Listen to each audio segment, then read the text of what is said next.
Hey everybody, welcome to another edition of Mississippi Scoreboard Friday Night Live. I'm your host, TJ Wary. We are broadcasting live from the Mississippi Sports Hall of Fame in Jackson. So if you're new to the program, this is your first time watching, this is just our second episode. The purpose of this show is to show you as many touchdowns, big plays, and big moments from the best available live streaming games of high school football in the state of Mississippi. So we're up against halftime, close to, in the MAIS, while the MHSAA games started at 7:30. And right now, before we get to the games that we're going to be talking about, we are going to cut to Oxford and Tupelo. Tupelo up 6-0, deep in Oxford territory to start this ball game. Let's go there as Oxford, in a low-scoring game right now, Oxford scored 43 points in each of their first 3 games. They had 45 in their opener. Now, 3 of their 4 wins have come by an average margin of 30 points per contest. Meanwhile, Tupelo's opponents have only scored 23 points against them all season. So defense, the story right now in Tupelo. Let's go to Andy Lee and the Golden Wave. 2 catches for 54 yards in that first quarter, and Harrell was 7 for 10 for 95 with a TD. Big third down play here for the Golden Wave. Would love to convert this one inside Oxford territory. It's almost four down territory here inside the 30-yard line. Yeah, you would think that. Probably will. Not We'll afraid see what happens. not afraid to run it here for sure. Harrell hands it off to Middlebrooks, who finds a hole on the right side, down at the 20-yard line. He's spun down at the 20 by Malachi Pegues, but he stopped 13-7 in MRA late in the second quarter, and they get a touchdown right before halftime. Looks like just 20 seconds left in the first half. Prep needing an extra point to take the lead, tied at 13. MRA has done well against the visiting Patriots in this series. They have won 4 straight going into this contest, and that PAT is no good, but there is a flag on the play. Yeah, MRA has won the last 4, and these games really haven't been close. Last year they won 55-20. Year before that, they won 50-24. Then they beat them twice in 2019, one in the playoffs. They beat them 48-33. In the regular season that year, they won 34-22. Well, while they wait to kick this PAT, we're going to go back to Oxford and Tupelo. Tupelo at about the Oxford 20-yard line trying to get another score in the second quarter. in the gun. Twin receivers to the left. Katie Gibson up top, looking for Dalen Patton, who stumbles. Patton stumbled as he got into the end zone and unable to hold on to that ball, but Harrell and the Golden Wave not afraid to take shots to the end zone here. Patton has had a hard time keeping his footing. He fell down on a crossing route in the first quarter on a little shallow cross, and there again had trouble, and we saw him on a screen pass have the same thing, so maybe something going on there. He accidentally put the ice cleats in tonight. Must have. He's I don't know. Sliding around. 3rd and 10 for the Golden Wave, up 6-0 with 8:39 to go in this second quarter. Harrell stepping up and overshoots Dalen Patton near the sideline. And a 4th and 10 coming up. We'll see what Ty Harden elects to do. Looks like he's keeping the offense on the field. And the Golden Wave will go for it on 4th and 10 from the Oxford 21-yard line, and why not? Yeah, you about have to here. Don't gain much with a field goal, and plus already missed the extra point, so probably not feeling all that confident about that either way. What are you looking for here? I think you got to look for J.Q. Witherspoon, or maybe the big body of Darden, but Witherspoon out here by himself. They're going to motion him across the formation. 4-man front for the Chargers. Harrell has some time running out of it. He's chased to the left side, and he's not going to get even to the line of scrimmage, much less the first down, so it'll be a turnover on downs. All right, so it looks like Tupelo is going to turn the ball over on downs. Jackson Prep they did not get that extra point. No, they did. So it's 14-13. They got the extra point. It's almost halftime there at MRA. Now we're going to go to Brandon and Warren Central, the top team in the state, the Brandon Bulldogs, taking on Warren Central. Brandon has a 6-3 lead Remember last week, that wild finish that you saw right here on Mississippi Scoreboard Friday Night Live, Warren Central beating Oak Grove in overtime, 42-41. The Vikings always tough, and they've got the #1 team in the state on their turf. And we got another flag on the play. It's going to be a false start.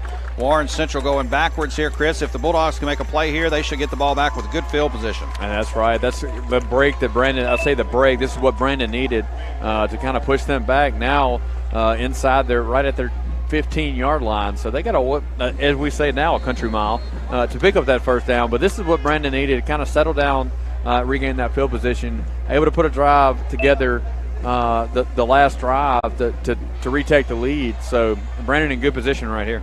Prep on top of MRA 14-13, and a good one over in Madison. Handoff to the back, and he goes nowhere. So Bulldogs going to get the football back. That looks like that was Carter on the carry, and he goes nowhere. So Bulldogs should get good field position here. Yeah, it looks like the receive man Josh Coe is going to go back to his own 45-yard line. The Warren Central 45. So looking at field position now for Brandon. Coe going to take it at the 49, looking for some space and return it down to the 41. And a good return by Coe sets up great field position for the Bulldogs. First down and 10. And that one almost got over his head, able to reach back and catch that, and made sure that he had it in his possession before he took off. So now Brandon, really the best field position of the night so far for Brandon at the Warren Central 42-yard line. Going to start with Nate Blunt in the backfield with Landon Barnes. Ball sits on the near hash at the 42-yard line. Lester Miller to the near side. Bunch set of receivers to the far side. 6-3. Brandon on top at the 42. First down and 10. Going to throw the swing pass out to Quincy Phillips Jr. Looking and make a play, and Jr.'s going to split the blockers and pick up right at 10 on the play. Not only did that, he split them, but he also drug a couple of them with him and able to pick up that first down. Just had those two to beat, and he was off to the races. Landon drops to throw. Going to throw the stop route to Lester Miller, but a little short. It'll be second down. Yeah, that one bounces into his hands and had him open, giving him about a 7-yard cushion, and it's all day just a little bit low there. So that brings up second down and 10 now for Brandon. 7:40 to go until the half. Trip set to the near side. Go by himself to the far side. Nate Blunt behind Landon. Barnes going to change the play here.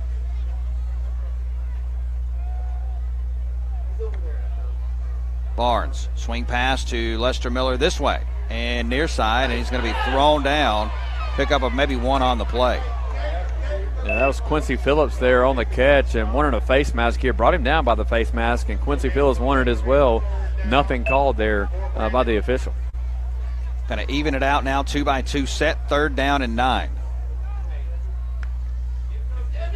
Barnes drops to throw, looking down the middle of the field for Thigpen. It's going to be caught inside the 10, down to the 5-yard line. First down, Bulldogs. Just great pass there by Barnes. Just very patient in the pocket, waited for it to develop, opened up inside the 10-yard line. Beautiful pitch and catch.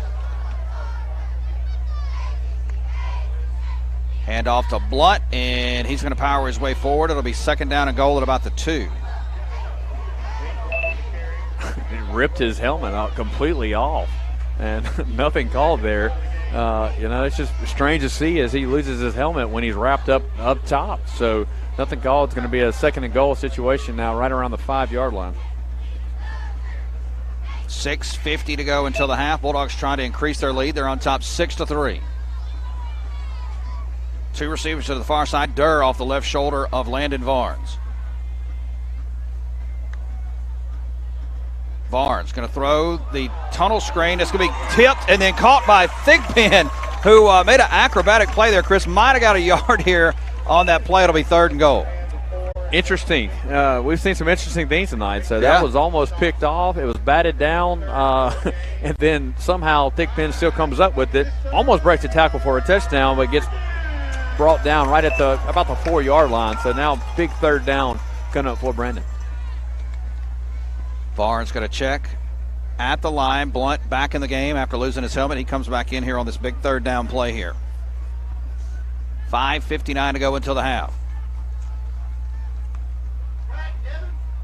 Going to pitch it out to Blunt, who's going to fumble the ball, picks it back up, and he's going to be dropped back at the 15. Loss on the play. It'll be 4th down. So now I think it's a field goal opportunity now for Brandon, 4th and goal from around the 15-yard line, and that was just a busted play, heads-up play by Blunt to be able to pick that up and try to run with it. So it's going to be a all right, and while we're waiting on that Brandon score, or that Brandon play, here's Oxford and Tupelo. Tupelo getting a big touchdown pass downfield.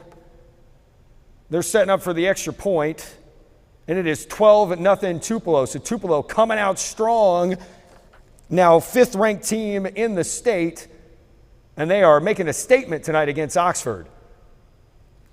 The first one was no good. See if they can handle it this time. Fred Adams is the holder. Mason Waddle the snap. Draylen McCoy late getting on the field. You outrun your cover guy by that much, you're going to be able to score from a lot of places. And we'll have an encroachment after all that. Could have scored from Tremont on that one, right? That was... All right, our next stop is going to be Clinton hosting Starkville. Starkville head coach Chris Jones said Madison Central, quote, beat our butts in last week's 42-21 loss. A history supposedly on their side tonight against Clinton. They had won 4 of their last 5 against the Arrows, but the Arrows coming out strong tonight, up 14-0.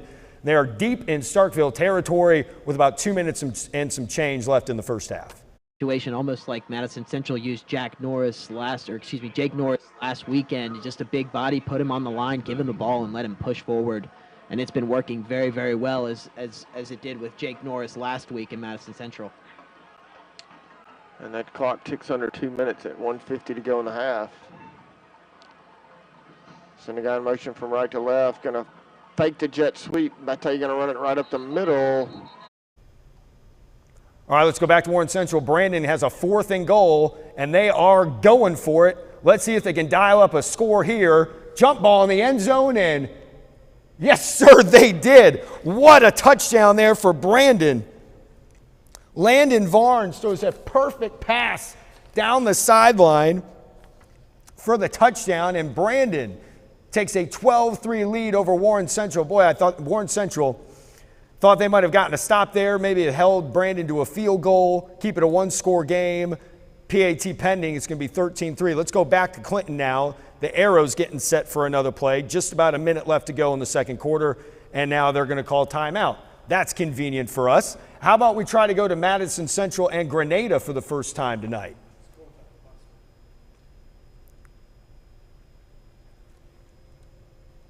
Madison Central has a 21-7 lead on the road against Grenada. Remember, Madison Central, like we just mentioned, coming off that big win over Starkville, 41-21. Grenada, meanwhile, has a tough stretch to open Region 2 6A play. They lost at home to number 5 Tupelo last week. A lot of times that don't equate when you're going up against a big ball club, especially that big offensive line. 2nd down and 4. Flea flicker, back to Skinner. Skinner looks over the middle. It's going to be incomplete. And I think the ball was a little underthrown, so there was some kind of contact around the 15-yard line. The intended receiver was Amari Conley. And but no flags, so now 3rd down, a Grace Crossing 3rd down for the Jags. Possession play for the Chargers. Chris Berry on the coverage for Madison Central on that last play. The old flea flicker. All right, our next stop is going to be Pascagoula taking on Gulfport. Gulfport with the ball, down 10-7. Gulfport entering this game 4-1. This is their best start to a season since 2018 when they went 10-2. Let's take it live now in Gulfport. Yeah, there's nobody open there, nobody there. Sometimes you just got to eat it. A little bit slow developing your big receivers on the far side. That's just too far of a pass, too dangerous, too risky. At this point, we're driving the ball 2nd and 10, 3:35, opportunity to score, close out the half, and go in ahead. So I know the Admirals were looking to do that. Really if you got a little post with Nico over the middle, Palazzo's going to pull it himself and going to keep it up the middle. Stay on his feet till about the 22. So nice pickup there. Yeah, what do we do here? Third down, about 5 or 6. Palazzo calling for the ball. Going to go to the air to Williams. Williams got it, trying to get to the end zone. He's lowering his head, going to get near the end zone at about the 1. So fantastic reception there. Looks like the collarbone's still in good shape, so we're good.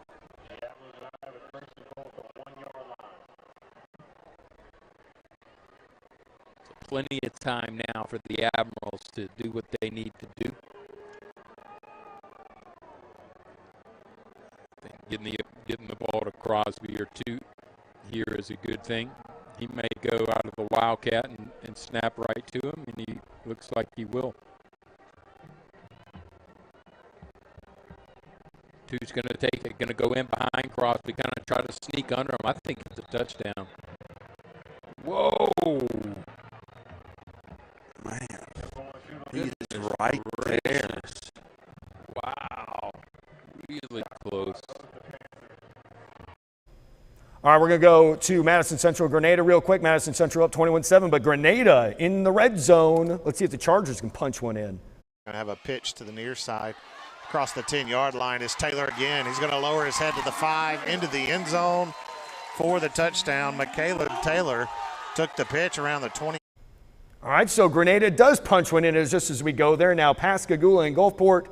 Looks like Gulfport is going to go into a timeout in that Brandon game. Let's go to Brandon and Warren Central now. Brandon got a 2-point conversion to make it 14-3 over Warren Central, but the Vikings have the ball at the Brandon 40-yard line.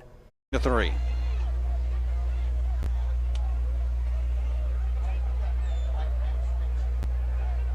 Lynch going to change the play here, or check that right is. Lynch is in the slot on the near side. High snap, rolling, looking, stepping up. Going to throw it down the field, and he was again looking for Lynch, and no good as he took a lot of pressure there from the Bulldogs. And that's exactly what that was, causing him to sell. That was the pressure coming. Had a few seconds there to throw, kind of looked comfortable, but then was hurried on by Brandon, defensive front, and able to put that pressure on him. Made him throw it quicker than he wanted to, and just Lynch was not able to go up and get it. 3 catches for 30 yards for Lynch. Very talented flex player, playing tight end, but moving out to the slot. Now he'll come off the field. Nope, actually they're going to leave him on the field, so get back out there. 2nd down and 10. Again, drops to throw, swing pass, far side, screen play, and a pickup of about 3 on the play. That is complete to Hall. Trey Hall picks up about 4 on the play. And that was led there by Lynch as the block. All right, let's go back to Gulfport.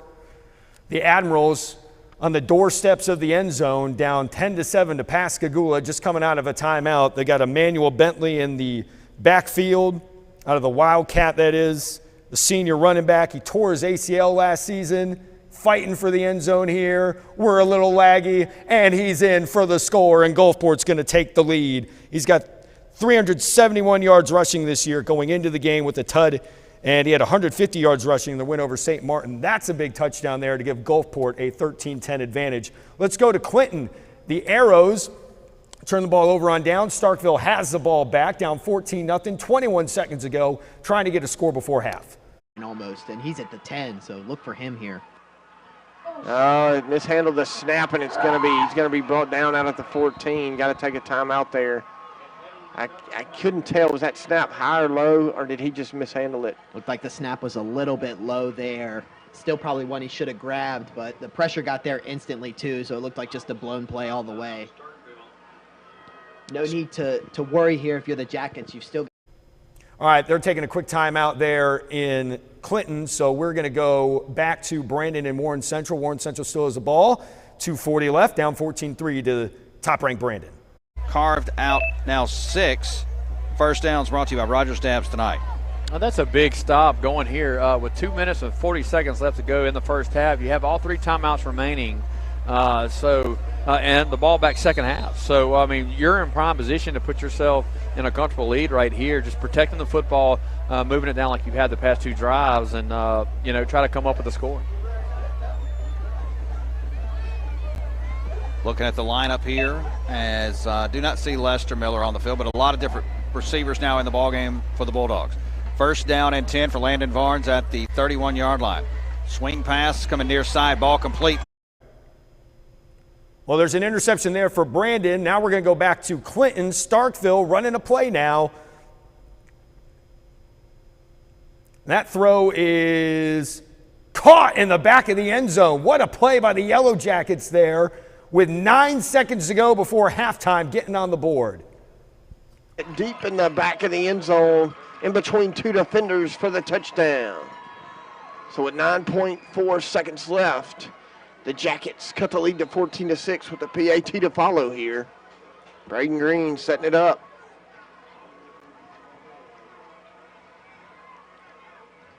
Snap's good, holds good, kicks up. It's good. 14-7, they cut the lead in half. So a big score there for the Yellow Jackets. All right, now we're going back to Brandon. The Bulldogs with the ball after that pick. Starkville on the board. Tupelo just made it 21-0 against Oxford. They just got another touchdown.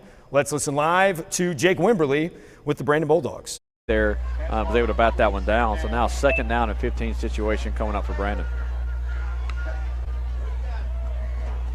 Ball sits at the 39-yard line, 2-by-2 set for Landon Varnes. Quincy Phillips Jr. in the ball game at the running back position.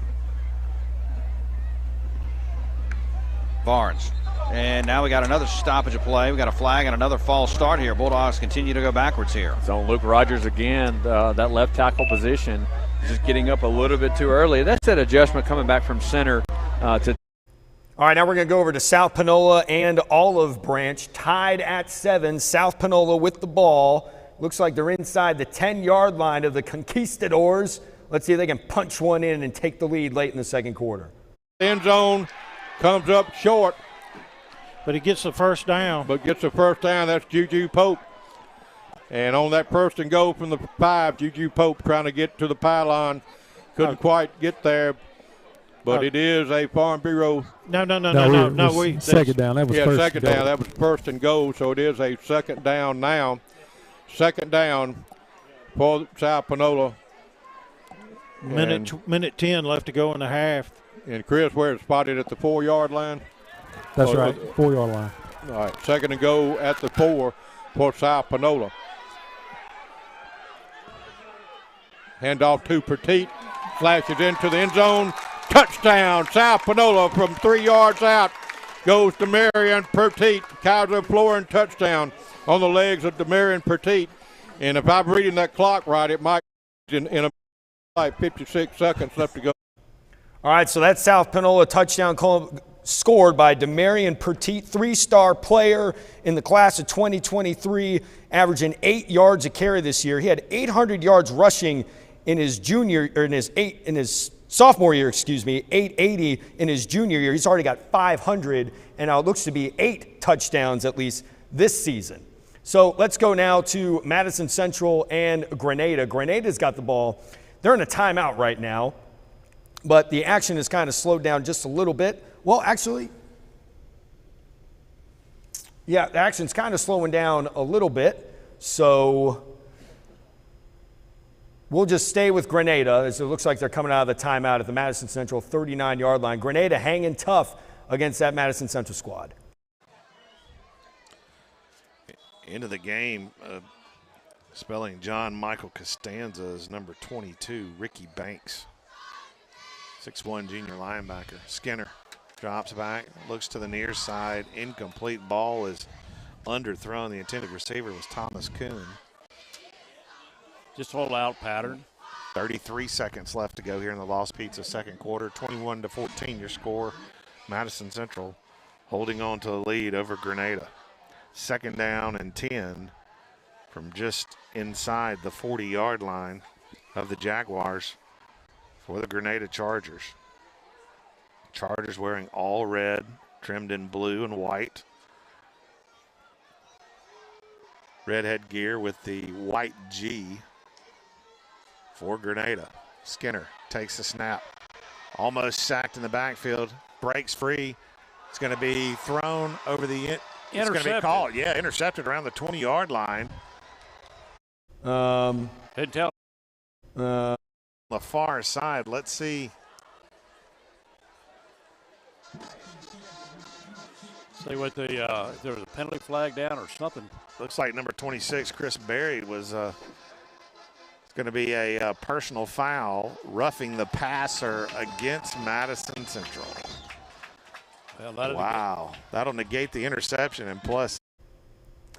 All right, so after that pick, let's go back to Brandon and Warren Central. Warren Central at midfield, less than 2 minutes to go, down 14-3 to Brandon. They're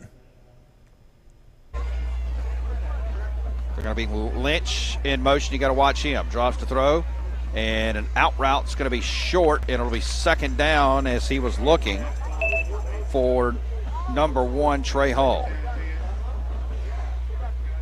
Showing 0 timeouts, so Warren Central fighting the clock with no timeouts, so they're looking to get out of bounds quick and early. Ball right at the 50, second down and 10 for Warren Central.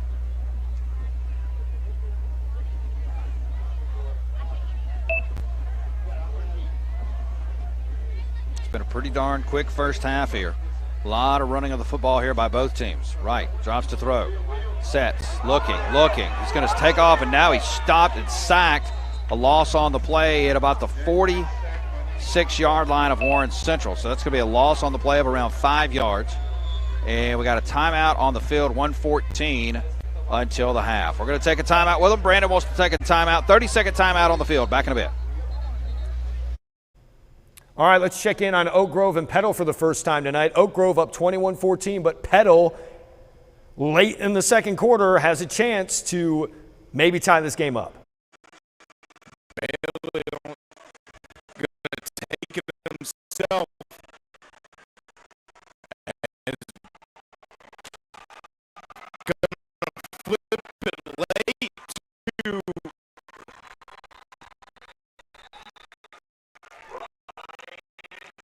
Ryan Poole has the first down. We'll get another look on the Hotel Indigo replay. Bailey, a little speed option into the boundary, and right at the last minute, good awareness by Bailey, able to pitch that one to Poole to get the first down. But Petal, you're right, Carp. Poole do. All right, quick timeout there in Petal. We're going to go back to Brandon and Warren Central. It feels like Warren Central's had to have the ball forever, but here's a 3rd and 15 late in the second quarter. Side, and they're going to hand the ball off to Hall.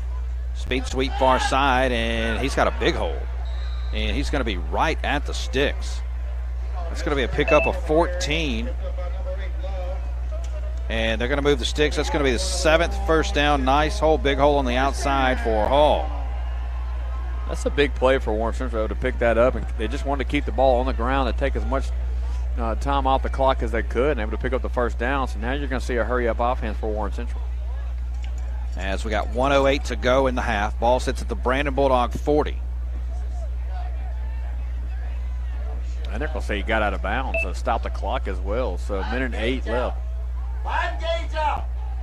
2-by-1 set for the Warren Central Vikings. Now they're going to throw the screen near side. They're going to run the little flea flicker down the sideline. And a big play there on the hook and ladder down to the 25-yard line. A little trickery there. Tomfoolery, Chris. That's the hook and ladder. I haven't seen that since Varsity Blues. Hey, Billy Bob. They ran. All right, real quick, Oak Grove and Petal. Petal out of the timeout, about to run a play. 20 seconds left. That's Jackson that came in motion. Now, Berger ran the wheel, but Bailey just takes it himself, going to step out of bounds. Thought they were trying to get Berger on the wheel route. All right, let's bounce back to Brandon and Warren Central. Warren Central, a minute to go. Deep throw downfield, and it is to the wrong team. Intercepted in the end zone by Brandon, and that is probably, I don't know, there's still about 50 seconds left. Brandon's got the offense. They can move the ball downfield, but it's a big turnover right there forced by Brandon. Looks like we're having some problems with that Oak Grove pedal feed. That is given out on us. We're trying to hold on to it. This is the one problem. The one issue we can run into is just a little glitchiness. And right now, Oak Grove and pedal are not cooperating. So we're going to hang with Brandon and Warren Central for a minute and hope to get you back to Oak Grove and pedal for that goal to go play for the Pedal Panthers to try and square that game up with Oak Grove. 3 seconds left. Ball sits at the 20-yard line. I can promise you, Brandon's not going to sit on it here. Varnes calls for the ball. Drops to throw on first down. Going to throw a crossing route. That's going to be complete to Lester Miller. 25, makes the man miss. Thrown out of bounds up around the 30. That's going to be close to a first down. Got out of bounds, able to stop the clock with 44 seconds remaining. They're going to say he's a little bit short. Second down and 8 for Landon Varnes. Drops to throw. Looking, going to throw the stop route. That's Quincy Miller Jr., and he's going to be to the 40-yard line. Bulldogs on the move here. 35 seconds. Ball's at the 35, 36-yard line. Landon drops to throw. Looking. Going to throw incomplete.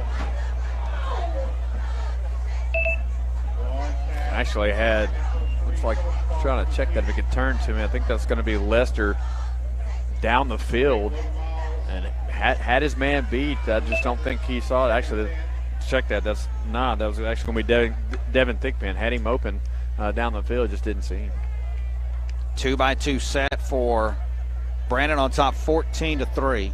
27 seconds to go until the half. Drops to throw is Landon Varnes. Looking, going to throw the stop route near side and too high, looking for Lester Miller. So it'll be third down. Yeah, they're going to get the personal foul. Looks like that's number 19 of Warren Central. Hit Luke Rogers in from behind. So it's going to be a 15-yard penalty on Warren Central. Wow. And puts that. That's just that's going to be number 34 for Warren Central that made that mistake as they're bringing him off and giving him an earful right now. So that puts Brandon 15 yards back up the field. So that's a game changer. I saw Luke rolling around. I thought he was hoping he was okay. I didn't see the hit. Well, there's a little bit of flopping in there as well. He did get hit, but I think he kind of exaggerated a little bit. May have a future on the big screen. Well, look, if you're going to take a shot like that, you got to play it all the way through, absolutely, right? Absolutely. I was about to call him Neymar out there, the flopper. 22 seconds to go here into the half. Ball moves to the Warren Central 46-yard line. First down and 10. Bulldogs get their 8th first down of the night.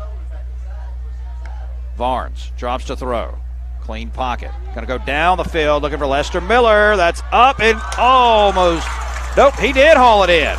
Lester Miller hauls it in again between two guys down to the 14-yard line. It's just Lester Miller. That's all you can say. 41 yards for Lester Miller. Varnes looks back, shoulder fade for Miller. Touchdown, Bulldogs. Wow, Bulldogs in no time get Lester Miller on a 5-yard play, and wow, what a turn of events here. So if you go back to Warren Central, how big is that personal foul? Wow, look at Brandon, showing why they're the number 1 team in the state. What an impressive drive down the field with less than a minute to go in the second quarter. Landon Varnes to Lester Miller. He had 6 catches for 174 yards and 3 touchdowns last week against Terry. He's got 898 yards, so I'm sure that's more than that now on the season, and at least 9 touchdowns. So now we're at Jackson Prep and MRA. They're out of halftime. Prep lining up for a field goal up 14-13. So if he makes this, a field goal won't beat you. They're going to fake it. Will's going to quarterback. Will Upton's going to throw the ball. Will looking, trying to get to the outside, taken down at the 30. Interesting. play call? Well, it looked like we had them. We sent 2 receivers out, and well, we certainly came in hot to this week's edition of Mississippi Scoreboard Friday Night Live. Kind of hitting a down period right now with a lot of these games at halftime. So this is a great time for us to take a quick break and hear a word from our sponsors. When I was injured, I thought my season was over. I was determined to get back in the game. My Mississippi sports medicine surgeon drew up the perfect game plan.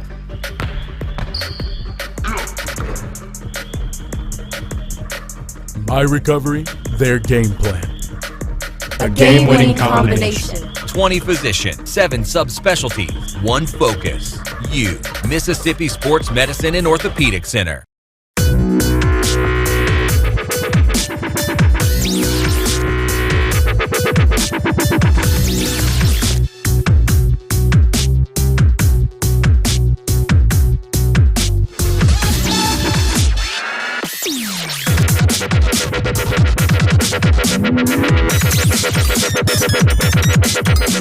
Visit the Mississippi Sports Hall of Fame and Museum, where legends come to live.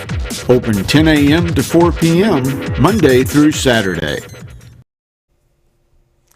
All right, welcome back to Mississippi Scoreboard Friday Night Live. I'm your host, TJ Wary. We are in the Mississippi Sports Hall of Fame and Museum in Jackson, bringing you the best of high school football across the state of Mississippi. Got one more sponsor to thank, and that would be the Rogue in Jackson. They're the official clothing provider for Mississippi Scoreboard Friday Night Live, located at 4450 Interstate North Frontage Road in Jackson. The Rogue is your go-to place for fine men's clothing. They also have a wide variety of college apparel for Ole Miss, Mississippi State, Southern Miss, Alabama, and LSU fans. Please stop at the Rogue in Jackson.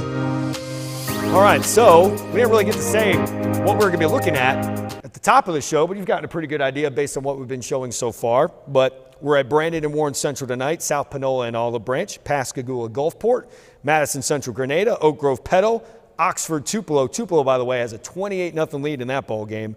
Wayne Academy and Heritage Academy, we're going to cut there in just a moment. Jackson Prep and MRA also back from halftime, and then Starkville and Clinton. So right now we got 2 games going. We got Prep and MRA, and we have Heritage Academy and Wayne Academy. Right now, we're going to go to Jackson Prep and MRA. MRA has the football down 14-13 to the visiting Patriots. We talked about coming out. We've got to make sure we clean things up. Right. From a penalty standpoint, that's certainly not the start you wanted. So it'll be 2nd down and 7. Ball on the 50-yard line. John White takes the snap. Patriots are coming. Here's the throw down the right side, and it's incomplete. Good coverage again by Prep. Micah Stallworth back there. Well, they're working on him tonight, aren't they? Yeah, good coverage by Josh, and nice job by Matthew coming over the top. Like for Matthew to get there one step quicker, just recognize it one fraction of a second earlier. A big difference, wouldn't it? Yeah, but that's a good job by both those guys. Now we've got one going back the other way. Was there a holding penalty called, Peter? Yeah, that's going to be a holding on number 46 there. 67 there for that's Kate MRA. Clark, their right tackle. And it was a late penalty there, though. We got an interception in Heritage Academy and Wayne Academy. Heritage Academy trying to take it the distance, but they can't. Can't really tell from the screen. Looks like, yeah, they're down inside the 20-yard line. They got a 27-7 lead there in the 3rd quarter. Heritage Academy, if you may or may not know, is under first-year head coach Lance Pogue. I know you know the name. The former South Panola head man has the Patriots rolling. The defending MAIS 5A champs are 5-1, and they look like they're well on their way to 6-1 with a lead in homecoming. And I'm sure you know about that University of South Panola team that Lance Pogue coached for 10 years. He was 126-17, 5 6A state championships, including an 89-game win streak. Let's go live to Heritage Academy. Snaps the ball. Inside pass. to number 23, Trey Norn. That is a touchdown for your Patriots.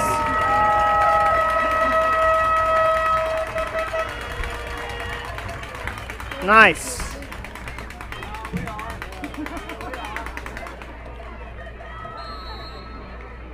Makes your score Patriots 33, Wayne Academy 7. Patriots look like they're going to go for the 2-point conversion once again, as they capitalized on 2-point conversion, 2 for 3 tries. Jack Ketchum inside, high pass. That was intended for number 23, Trey Nars. He tried to leap forward with one hand. Shout out to the student announcers, man. I love it. I love it. Chase the dream, boys. Chase the dream. Back to Prep and MRA. Prep up 14-13. MRA punting to Prep. So Jackson Prep is going to take over with a 1-point lead about 9 minutes to go in that third quarter. Field position. And with 9:02 to go in the third quarter, Prep hanging on to a 1-point lead, 14-13.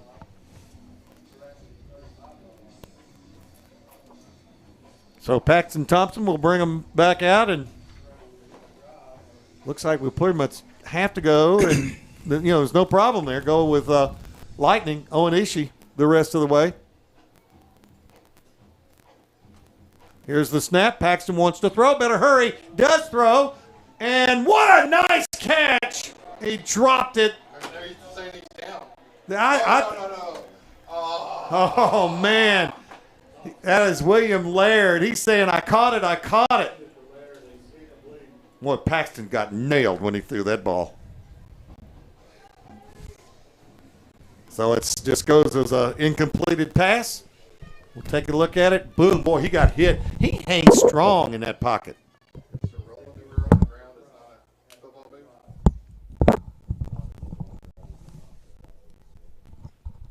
Second down, Paxton to throw. Look at the, oh! What a lick on Will Upton.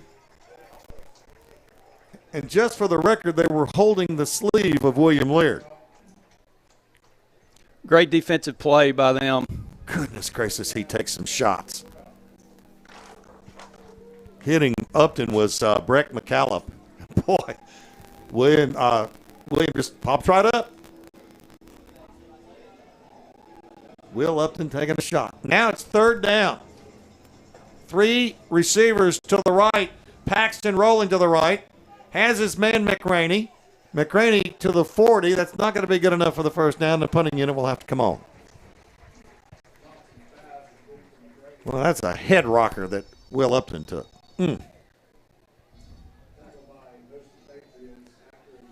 So the Patriots will punt the football away now. William Laird will go in.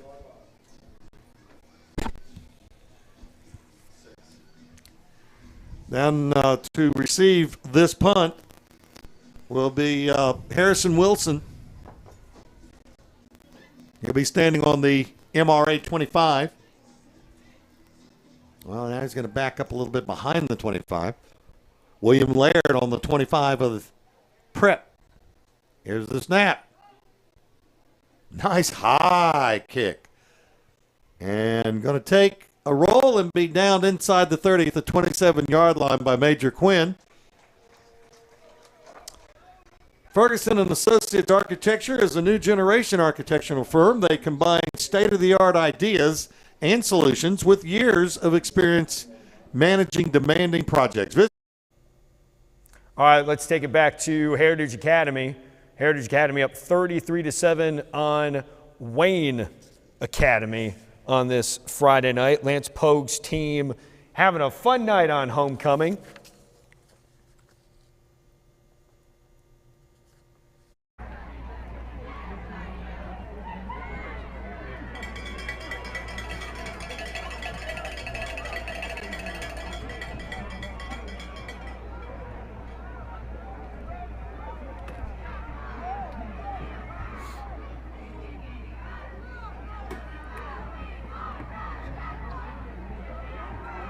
QB for Wayne Academy just taking Can't some find slow an open man. Yeah, he was sacked once again. He was taken down by number 61, Matthias Cuthbertson.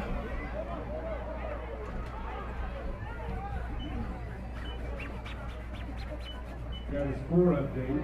Magnolia Heights leads Starkville Academy 14-0 at halftime.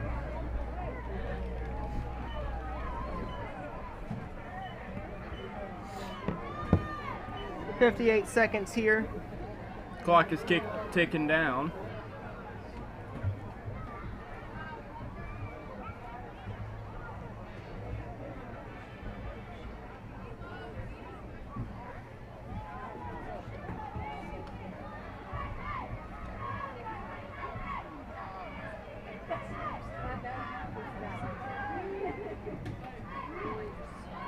Jaguars high punt and go straight out of bounds on the Patriot sideline.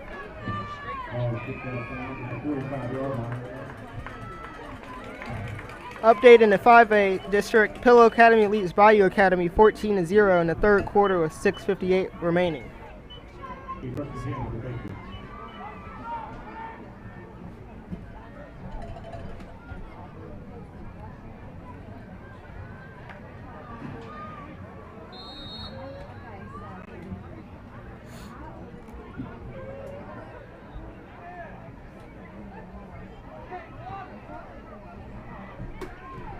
Patriots snap the ball. Handoff Number play. 5 on the carry, Noah Madden. All right, we're getting close to the end of the third quarter there at Heritage Academy. Let's bounce back over to MRA and Prep. 14-13 still, Jackson Prep. MRA has the ball. Now, I don't know if you could have really seen this coming with this low-scoring affair. I mean, let's just look at the numbers Prep has put up this year and MRA. Jackson Prep, 48 points, 55 points, 41 points, 44 points, 33 points, 42 points. MRA, 48, 56, or excuse me, 48, 33, 40, and then 21-6 and 27. So defense, the name of the game in this one so far, 14-13. Let's go to MRA. That's Micah Stallworth. Well, they must feel like they can throw on Stallworth. Well, it's best on best, right? So it's Godwin, and Micah is following him around the field. So anytime they want to go to Godwin, Micah's going to be there. So that's why you feel like he's gotten a lot of action, because Micah is following him wherever he goes. So that brings up second down and 20. And MRA will go with 3 wideouts to the right, 1 to the left. Out of the shotgun. John White, a lot of times, going to throw it down the middle, and no. Did he catch it? Yeah. Yep, he did. Godwin beat Micah that time for the long gainer. John White throws this football a long way, and he threw it high. Well, second and long, we gave up the big play. That's what we just talked about. We've got to make sure that we do not give up the big play, especially in those type situations down in distance. Here's Simpson, and going to be finally taken down by Duncan Matthews. The other thing that does, Russ, is not only does it sustain the drive, but it gives them momentum because they feel like this drive is about to be killed, and then they get that big play. Little toss play to Simpson. Good open field tackle there made by Duncan Matthews. And Murley also in on that tackle. So that brings up third down and 2. Big play for the defense here in the early goings of the second half. Maybe force them into a field goal situation. Well, they'll hand to Simpson. He's got the first down right up the middle. I tell you talk about somebody that's hard to take down. He's hard to take down. Yeah, he's doing a good job for him. That's just a basic power play right there. Looking in a short yardage situation, looking to extend this drive, getting a first down. First and goal to go now from the 8. White gives to Simpson again, and Simpson. Duncan and Simpson get to know each other pretty well. It takes them down at the 5. So a pickup of 3. Right now they're just coming straight at us with Simpson, either left or right. Yep. They're lining 13 up at the H-back, and they're just following him. Well, now John White's changing the play on second and goal from the 6. Here's the snap. Going to run the football, and the Patriots are there defensively. That is Duncan Matthews. Good grief. Luke Harrigal also in on the tackle, but Duncan's right there in the middle of it, just stop the run. 3rd and goal from the 6. 3 wideouts to the left, 1 to the right. Godwin on the right. And so he's going to draw the attention of Micah Stallworth. Now they'll put Godwin in motion a little bit and then stop him. There's that slant. It's there, and the quarterback going to try to race to the end zone, and he's knocked out on a great play by Micah Stallworth at the 1. Inside the 1. Yeah, I'm standing right here by that marker there, and it was close, but Mike Stallworth doing a good job to get there at the last second, and he was definitely short by at least a foot or so. Well, they're obviously going to go for it. They don't want a field goal right here. They want 6. Boy, you talk about a huge play in this game. This is one. MRA faithful on their feet, wanting a touchdown here. 4th and goal from the 1. Big hole there, touchdown. Simpson into the end zone for the 6. And MRA regains the lead. And it was that 2nd and long that kind of opened the door. Yeah. Had them on the ropes. We let them back in it. All right, so MRA, can we just talk about that throw by MRA QB John White to receiver Rivers Godwin, just dropping it in a bucket. Hey, Rivers Godwin, I know they've been talking about him a lot on that broadcast. He had 15 catches for 231 yards and 2 touchdowns in their win over Raleigh last week. And Southern Miss fans, you like that. This, MRA's QB, John White, is a Southern Miss commit. He's a 3-star recruit in the class of 2024. He had 369 yards and 3 touchdowns last week in their win over Raleigh, and it looks like it is 19-14. We're going to go to Pascagoula and Gulfport now. Gulfport at home with a 15-10 lead over Gula. Yes. Scrimmage. I mean, they say parallel, but we've always taught them to kind of run away from the line of scrimmage there. But, yeah, here we go. It's going to be a loss of down. That's what they're saying, right? Yes. Decline, bringing up 4th down. Yeah, here's the flag down on the near side. Just didn't see it. Just couldn't see it. With the coach.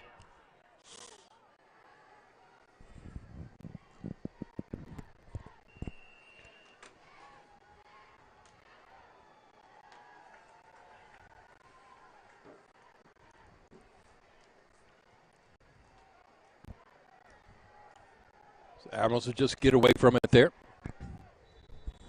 Good possession by that Admiral defense to get off to a good start here and give this Admiral offense a chance to add to this lead. And it's going to be good field position here, Darren, for the Admirals to start this 3rd quarter. Yeah, great defensive stand there. So at 10:24, Admirals get their first opportunity here in the 2nd half. Still just an outstanding night. Temperature-wise, humidity-wise, this is the 2 weeks that we live for. Yes, it's perfect. I mean, you know, it's you wake up, the air's crisp. Evenings, the air's crisp. Afternoons are perfect. It's just coffee tastes good in the morning. Yeah, man, it's hard to beat this. Coach RG having a little discussion.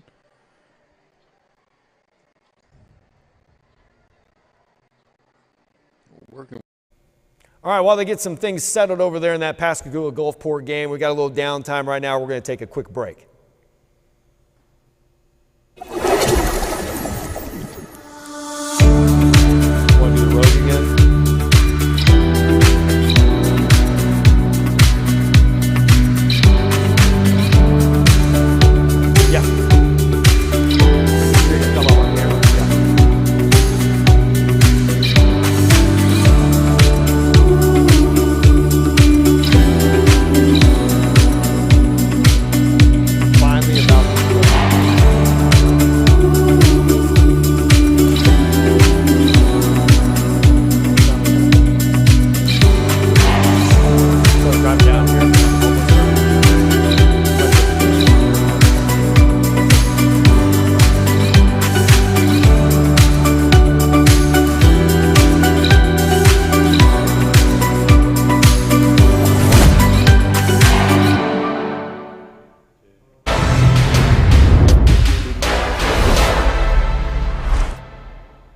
All right, got one more sponsor we'd like to thank for Mississippi Scoreboard Friday Night Live, and that would be the Rogue in Jackson. The Rogue in Jackson is the official clothing provider for Mississippi Scoreboard Friday Night Live. They wearing the sport coat tonight. Thanks to those guys. Located at 4450 Interstate North Frontage Road in Jackson, the Rogue is your go-to place for fine men's clothing.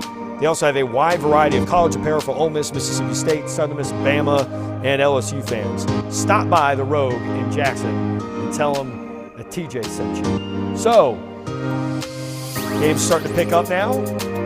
Let's go back to Jackson Prep and MRA. Jackson Prep looks like they're moving the ball after that MRA touchdown. MRA up 19-14 with 2.5 minutes to go in the third quarter. Put Owen, the tight end, put him in the backfield for a two-back set. Crossed the formation. Nobody went with him. Great play. Excellent call. It keeps the drive alive now. 1st and 10 for the Patriots at the MRA 36. 3 wideouts to the right, and a flag drops. That's going to be offsides on MRA. They jumped.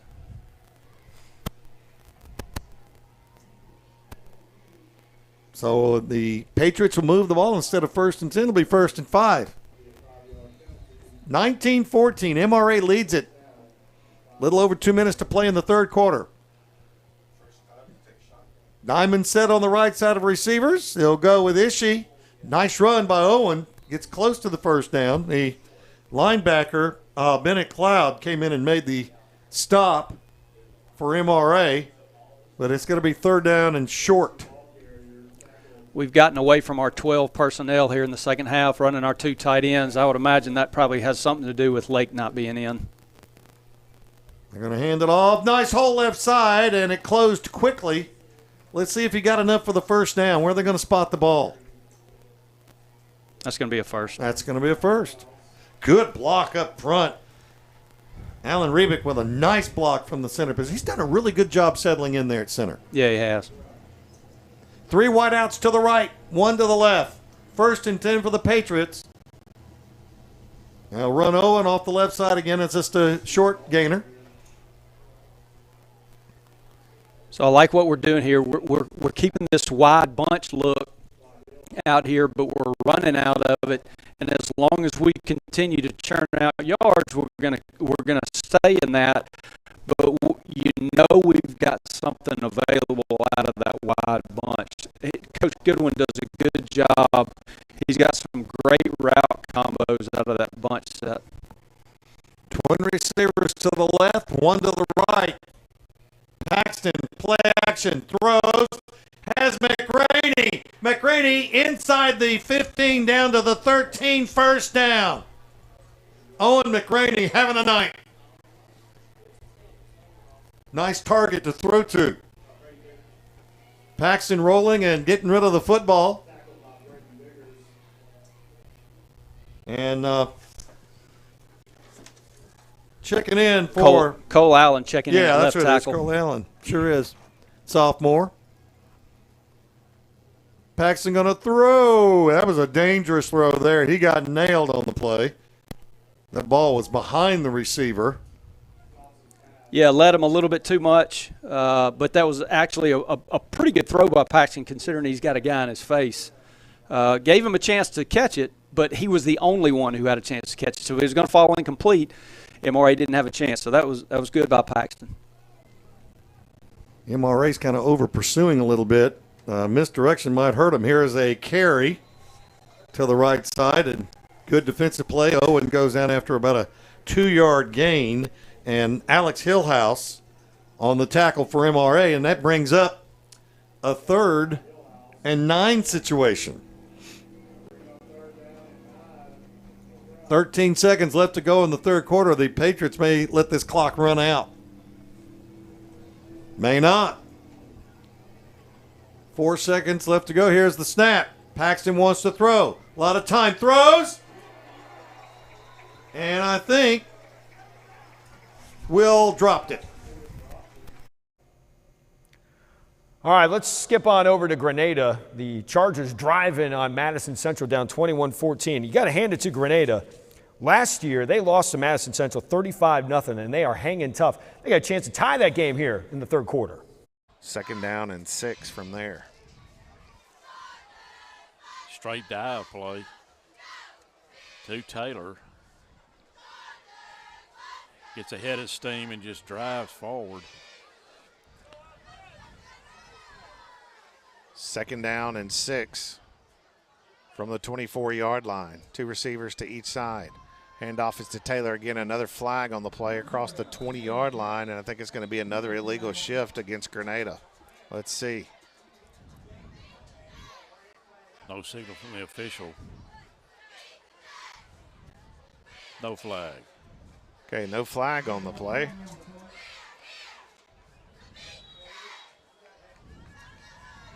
So we'll have the so no flag on the play, and so the run will the play will stand down to the 21-yard line. So now third down and about 3 to go for the first. Skinner will send a receiver to the far side, 2 to the near, 1 back in the backfield. Skinner takes the snap. Going to try to run with it. Under pressure. He's going to be hit in the backfield and dropped right there. Good pursuit by the defensive. And here is Tupelo running a kickback for a touchdown. Boy, Tupelo pouring it on Oxford. What a statement game by the Golden Wave tonight. 34-0 now on that kick return for a touchdown. Incredible. 34-0. Let's go back to Grenada now, as it looks like Tupelo's got that game in hand. Grenada still driving on the Jaguars, down 21-14. The Mosquito Balls, third quarter, Madison Central 21, Grenada 14. Play clock under 4 seconds. Skinner's going to have to get this snap off quick, and he does. Takes a snap, rolls to the near side, looks to the end zone, overthrown, incomplete, and the Jags will take over on down. So good stop by Madison Central. I'm going to tell you this, there was good coverage over there, but if that ball had been delivered correctly to Amari Conley, he was wide open right at the goal line, but the ball was overthrown, and the Jags take over on downs. Had to roll to his left. Had some traffic in front of him. Sometimes you don't realize, but that quarterback's got to get it over the outstretched arms of an oncoming lineman. Spencer will take the snap. Handoff. I believe that's Day pulling on the carry. Or number 14, Singleton in.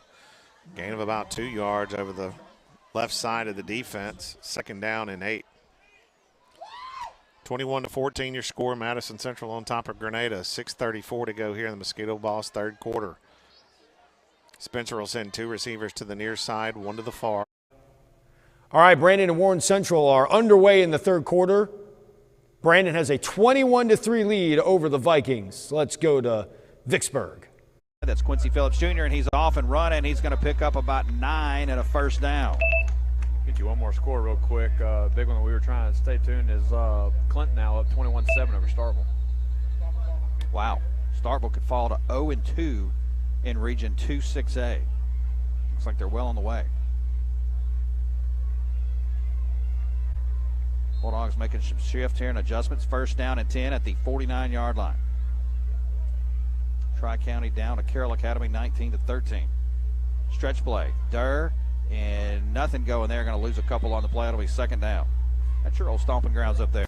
Yeah, that's undefeated to start the season, and they knew that Carroll was a much improved team, and they knew that was going to be a battle-tested game up in Carroll County, and Tri-County not used to losing, and they are trailing 19-13. Second down and 12 for Landon Varnes. 2 safeties sit high for Warren Central. 10:41 to go, third quarter action. Brandon on top 21-3. Battle of unbeatens tonight here in Warren County. Barnes drops to throw, looking, crossing route, and he's going to miss. Thigpen, it'll be third down. Not on the same page as the route and receiver and quarterback. I think Landon seems that he knows where it's going, but Thigpen not on the same page. So big third down now for Warren Central if they can come up with the stop here and force Brennan to punt. Third down and 12. First down sits around the 39-yard line. 2-by-3 set, 5 wide receivers on the field for the Bulldogs. Empty backfield for Landon Varnes. Barnes calls for the ball. Going to throw the tunnel screen, and that's going to be knocked down by a Warren Central Viking. It'll be 4th down. Lucky down was not picked off, and just couldn't locate the football. So Warren Central did what they needed to do. Come up and get a stop here, force Brandon to punt. Kind of set the tone for the second half. It's still very much in this ballgame. So Bulldogs will bring the punting unit on and kick it back to the Vikings of Warren Central. Trey Hall going to drift back to about the 15-yard line for the Warren Central Vikings. All right, Brandon ready to punt. Gulfport with the ball against Pascagoula, up 15-10 at home. Biloxi's up 21-0 versus Harrison Central. Hancock leads St. Martin 28-15. East Central's beating PRC 27-12. Gaucher up big on Long Beach 49-0. Picayune Maroon Tide, who we know about, up 28-0 on Van Cleve. West Harrison up on George County 28-21. Poplarville up big on Purvis 28-0. Greene County leading the Bay High Tigers 27-19, and Moss Point trails Stone 28-12. I don't know if there's anybody that can beat Picayune. Yeah, they're awfully good. And Van Cleve's got a good little club. Van Cleve's so, got a good team. You know, it's just tough. It's tough to beat that Picayune team right now. I don't know who does it. Yeah, probably have to come off the coast if anybody's going to get them. I would like to see them in Ocean Springs play. We haven't played Ocean Springs yet, but too much. And you know, one of the things you talked about Picayune, their defensive backs, I think we were well impressed with. Have not seen that kind of athleticism from the defensive side backfield from Picayune that they have this year. Yeah, and they're physical and half size, and yeah, just a lot of good players out there, and they're well coached, and they believe in what they're doing, and they've got the guys to do it. Got a screen set up to Toot. Missed blocks on the inside, so he's going to be swallowed up by Pascagoula. Number 22 for Pascagoula going to be in on the tackle. That's Nicholas Davis.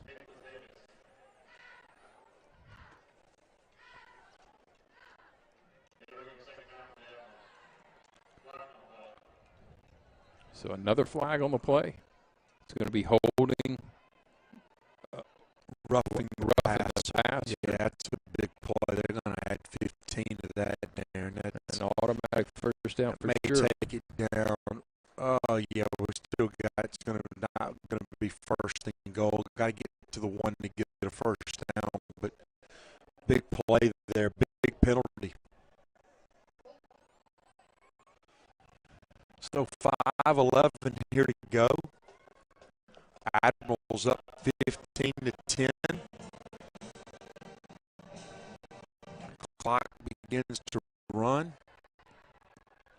We mentioned Admirals can get a 2-score lead here and add to this lead and put some real game pressure on Pascagoula, and you know then they've got to start thinking about maybe going for it on 4th down and making those decisions that could turn good or bad for you. Yeah, there's Toot out by almost himself. Another late hit on Jacob. Looked like that hit was high on Jacob. Looked like he. Isaiah Ben coming in and hit him, number 33. Yeah, it was a little bit high. Jacob's tough, but that's, you know, it's a hard play, and that's a really hard throw right there. You know, Bentley is not, I mean, he's not the tallest guy. Yeah. Vertically challenged. That's not, I mean, because he's not really small, but he's not the tallest guy. And to hit him in stride running away. Yes. All right, South Panola is on the move against Olive Branch. We're going to go back. All right, really go quick back to Gulfport. And they're stopped at the goal line. So guess what? We get to do that again. They're both going to run plays at the same exact time. and we're going to melt them, and hopefully we catch both results. We're going to stay here really quick, and we're going to see who goes first between Gulfport and Pascagoula and South Panola and Olive Branch. Who's going to go first? All right, let's go to South Panola. They're ready to go. 14-14.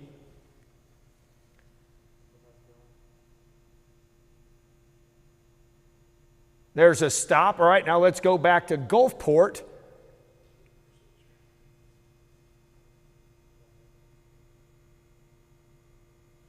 I feel like we've shown a lot of standing around in this game. Down, so now we got not an automatic first down, but it was a first down when you move half the distance. So now the Admirals have first down at the 1. They're going to put Brown. All right, real quick, South Panola. They're like running at the same exact time. They're literally snapping the ball at the same exact time. South Panola scores. Gulfport scores. How about that? I don't think we got it, but it counts enough. Touchdowns for both teams. South Panola is up 20-14. Gulfport extends the lead to 21-10. How about the Admirals coming out?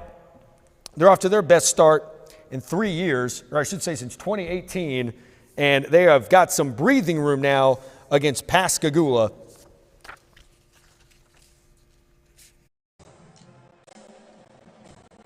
Pascagoula, 32-14. Gulfport has wins over George County, Escambia, Germantown, and St. Martin. You saw that game last week. So, Gulfport, let's see a little muffed snap, but hey, does he get in? No, he's out at the 2. All right, let's go try out Oak Grove and Petal. Let's see if the feed will hold up. Oak Grove up 21-14. Petal was driving late in that first half, but was unable to score. And now they got the ball again deep in their own territory against the Warriors. Folks, remember to stay around for the Bounds Appraisal post-game show as we will name the 5220 at Temple Baptist Church player of the game. And a carry by Poole, another big first down carry. He's going to net 7. Talon Watts on the tackle. You know, Watts doing a good job. So we will have a heat timeout. All right, here we go back to Grenada. Madison Central with the ball up 21-14 in the third quarter.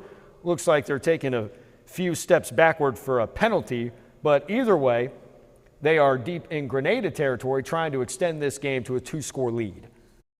Yeah. Had to be. Well, the Jags were walking backwards like it was against them. Like the official, following the official, he's trying to find the line of scrimmage. It's where that 2 is over there, right? Yeah, that pretty much will tell you, give you a general idea. I don't know what the discussion. The officials aren't even discussing. They're talking to Coach Collins. So 1:02 to go here in the Skidoo Balls third quarter. Madison Central 21, Grenada 14. They're still discussing what to do here.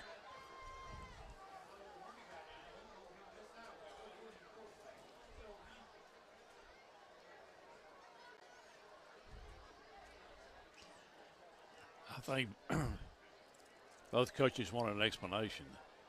Coach Ashley Kuhn of the Grenada Chargers wants to know exactly what happened. Mainly, I think what he's talking about, why it wasn't called on Madison Central earlier and it's called on his defensive back now. Well, the penalty is marked off finally, Bob. Yeah, it is marked off. Into the Pullen Winnendore red zone at about the 16-yard line. Madison Central will also attain a first down, get a first down out of the penalty. Yeah, they'll mark it all the way down to the 16, so 1st and 10. A bank plus first down. Ball on the far hash, receiver to each side. Still a double tight end set for the Jags. They've used that a lot tonight. Leading 21-14 with 1:02 to go here in the Mosquito Balls third quarter. 1st and 10 from the 16. Handoff is to Day Pullen across the far side to the 5 or to the 10-yard line. Taking about 6 yards on the play. 6 yards on the play. Check that. That was Glenn Singleton on the carry. Gain of about 6 yards. So 2nd down and 4 from the 10. Singleton never falls backwards unless he's just you pick him up and throw him back.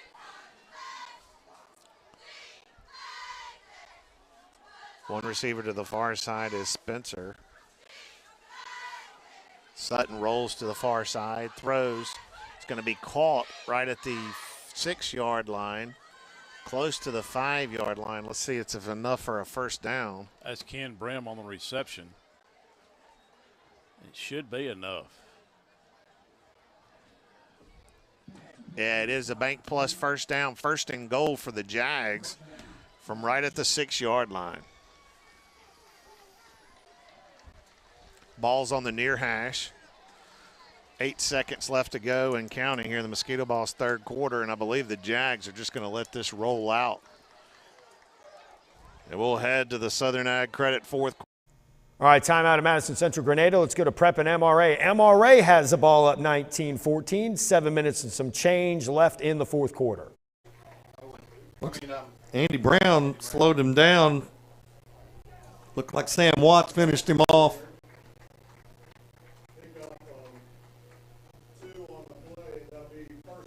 But it's a 1st down carry, and so this drive will continue for MRA. So it looks like MRA is going to be content with.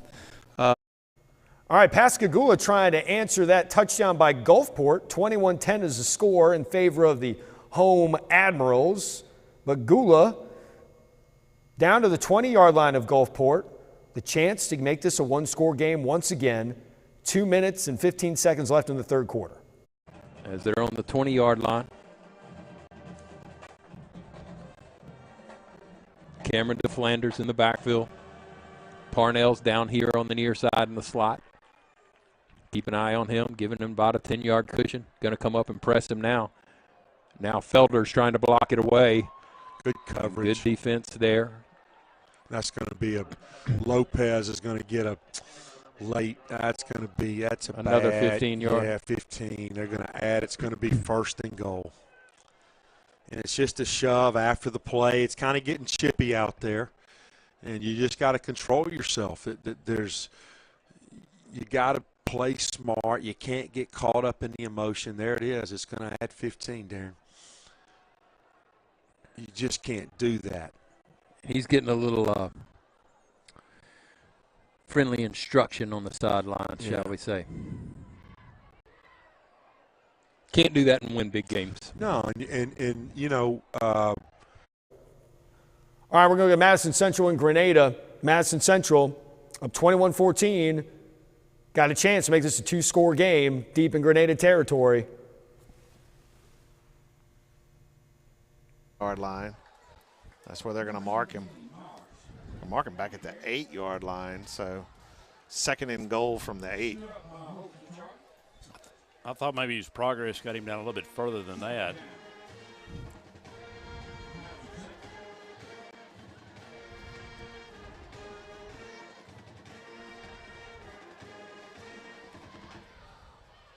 Norris still at quarterback. Really quick to Gula now. Bunch set. Pascagoula trying to get in the end zone. No, that's not going to work. All right, back to Madison Central. Jake Norris in at quarterback for Madison Central. Do we have a penalty in the end zone? Let's see what's going on there. Yes, there's a flag on the play. I don't know if they're going to get him for defensive holding. Let's see what the call is. We got a flag on the field in the Gulfport game, too.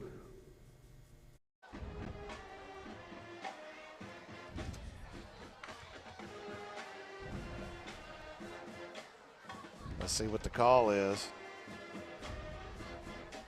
It's an illegal motion.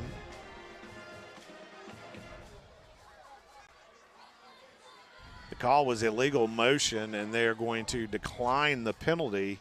So the play will stand as incomplete. So now it's 3rd down for the Jags from the 9. Vic Sutton back at quarterback. So 3rd down and goal from the 9. 2 receivers to the near side, 1 to the far. Sutton throws to the near side. It's going to be incomplete, intercepted by Grenada at the 5, coming all the way back to the near side to the 30, to the 40, to the 50, to the 40. He's got a host of Chargers with him to the 20 and knocked off his feet at the 19-yard line. The ball pops out. Let's see if they were the Grenada. What a momentum shift in that game. Madison Central had a chance to make it a 2-score game, and then Grenada gets the pick, and they've got a chance to score and tie this one up down inside the 20. We're back at Prep and MRA. MRA holding on to a 19-14 lead over Jackson Prep, and MRA still has the ball.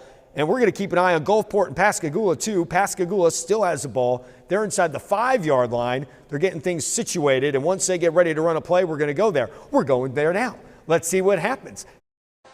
The 10. Let's see if Pascagoula can punch it in. Well, the players think it's side. Yeah, says touchdown. have not seen a stripe. Are we calling it a touchdown, boys? And big. What do we got? It's got to be if they're down at the 3 for an extra point, right? Yes. I don't know, but the Gulfport players are dancing. MRA and Prep, quick. MRA scoring what probably might be, well, if we learned anything from last week, though, a game icing touchdown. We saw Warren Central with a 10-point lead against Oak Grove, and that lead disappeared in 4 minutes. But this is a good one here, up 19-14 plus 6. Math is right, 25-14, right, boys? So MRA with a 2-score lead in that one. Pascagoula's on the board against Gulfport to make it 21-17. And now we're going to go back to Madison Central and Grenada. Remember, Grenada just had that interception, and they're trying to find the end zone in the fourth quarter. Hard, but that's about it, Baxter. Had a host of Jags there on the tackle, and that's about what you got to do. Once again, playing a little bit more disciplined defense. Everybody stayed at home, didn't bite on a fake. So 3rd and 9 from the 18-yard line in the red zone for Grenada. Ball on the near hash. Skinner sends 2 receivers to the far side, 1 to the near. Quick throw to the near side slant, incomplete. The intended receiver was number 10 was Amari Conley again, and Conley had a couple of steps on the defender, but the ball was just underthrown. So now 4th and 9 to go from the 19, or just inside the 19. No field goal kicker coming in for Grenada. They'll go with their offense. They're talking it over on the sideline. Play clock's at 15.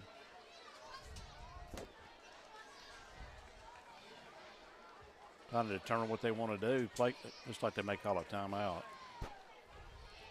Yeah, it looks like they're going to call a Trustmark timeout. We'll take one as well. Madison Central 21, Grenada 14. 10:08 to go here in the Southern Ag Credit fourth quarter. All right, timeout, Madison Central, Grenada. Let's go to Brandon and Warren Central. Still 21-3 Brandon. Warren Central with the ball on the Brandon side of the field. And he's going to break a tackle and be right at the sticks. That's going to be close to a first down here. Maybe a half yard short.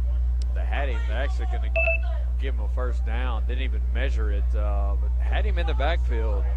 As you can, still thought he was a little bit short there, but they're not even going to measure and give him the first down. Purvey and I have talked about this. Depending on the crew, I mean, if it's close, they're just going to call it. You don't see a whole lot of measuring in high school football anymore, at least not in the state. So that's the 12th first down of the night on Hall's speed sweep. It's going to be Hall again on the same play, and he's going to pick up about 8 on the play down inside the 30, down to the 27-yard line. Brandon's going to have to do something to stop that because right now they have no answer for it. He's able to pick up 6, 7, 8 yards a play, if not more. So, and it's all to the near side. They're not doing it to the far side, giving Brandon that opportunity. So, going to have to come up with an adjustment there. Oh. Well, we were going to go to Grenada, and then someone decided to call another timeout. I wish I could get a time on this game. I don't think we've overheard one yet, but another timeout must be important. Grenada, chance to tie this game after that interception in the end zone.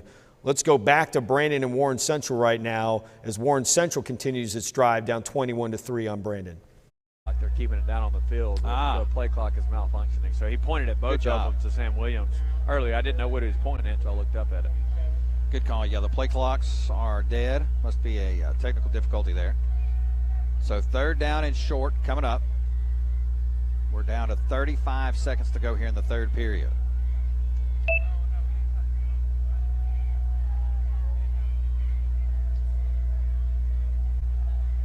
Right. Going to bring Lynch in motion all the way across the field. Hand off to Collins, and he's going to have the 1st down. That'll be inside the 25 down to around the 24-yard line as we get down to 15 seconds left here in the 3rd. Did Lynch look a little hopple running across that field to you, or was it just me? I didn't. All right, now we're back at Grenada and Madison Central after the timeouts. And it looks like Madison Central forced a turnover on downs. That is looking like that is what happened. So it is a huge stop for the Madison Central defense because Grenada had just taken the momentum back after that interception in the end zone. Don't know how much time is left in that 4th quarter, but a deflating stop for Grenada to that drive. Let's go to Gulfport and Pascagoula now. Gulfport up 21-17. You just saw Pascagoula get on the board. Now Gulfport inside the 10 of Pascagoula. Smile on his face, and so there's just something about playing, right? Kids who like to play, it doesn't really matter. Can I just play and be a part of it, right? Be a ball player. So good pickup for the Admirals on a couple of plays here, and we're going to bring Cooper Crosby in the backfield with Brown. Henshaw and Williams on the far side. Jeremiah Parkman in. They're going behind Jeremiah. Getting into the end zone, he's in. Touchdown, Admirals.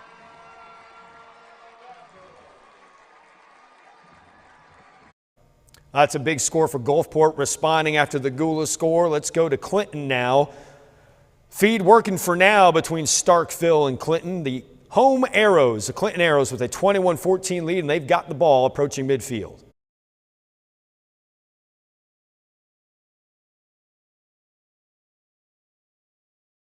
And he's going to be tackled behind the line of scrimmage. Nice play. I think that was Anthony Hogan. Was that Hogan? No, that was not Jadis Holloway. Nice play by Holloway to make that play in the backfield at the 40. So it's going to bring up 4th down, loss of 2 there. 4th and 6 now, going to force a punt. So a big play, Jenkins and Burnside going back deep for the return. That's a fantastic stop by your There's defense a snap. there. He's going to Flag step into it. comes Wobbler, it's going to hit. You're going to take a Clinton roll, and he's going to down it. I don't know why he grabbed it. He grabbed it at the 25. All right, 4th quarter now. Brandon, 21-3. Warren Central still with the ball, and it looks like we got a player down on the field. Didn't see that before we took this. Let's go to, well, boys, we got timeouts all over the board. Let's go to Gulfport and Pascagoula and watch a PAT. 27-17.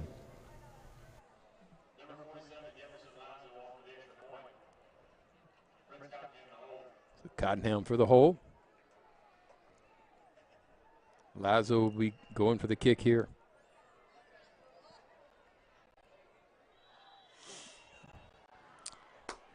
And it looked like the left guard for the Admirals moved.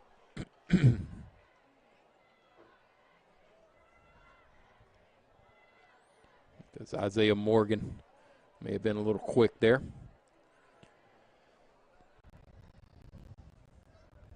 So now Jefferson will really have a nice point after here from the 15. It'll be a 25-yard point after.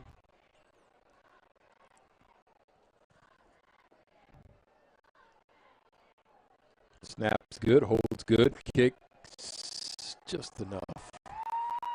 No good. No, it went under it. Was it to the right? I couldn't tell. It's hard to tell. It's hard to tell right. Grenada's got the ball back. A big run here for the Chargers. Oh, that might be a late hit. Got to throw the flag. A really bad penalty there by Madison Central at about the 32.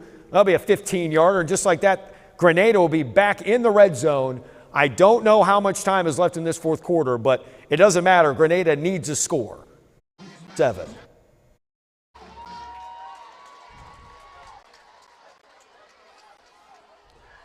The line of scrimmage is marked at the 32.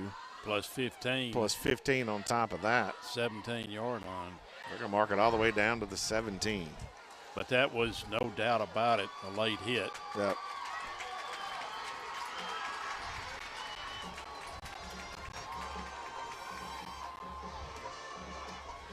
$8:13 to go here in the Southern Iowa Credit fourth quarter, and after a big run, a 15-yard late hit penalty. Ball on the near hash, 1st and 10 from the 17 for Grenada. Skinner hands off to Taylor again. Taylor to the 15-yard line.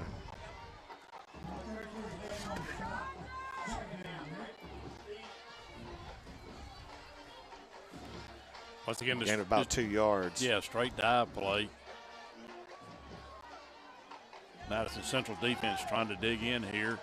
They lead 21-14. But Grenada threatening. 2nd down and 8. Right at the 15. Quick pitch to Taylor again. Taylor's got some room to the 10-yard line. We'll mark him down to the 9. It's going to be close to the 1st down. It's going to be 3rd down and 2 from there.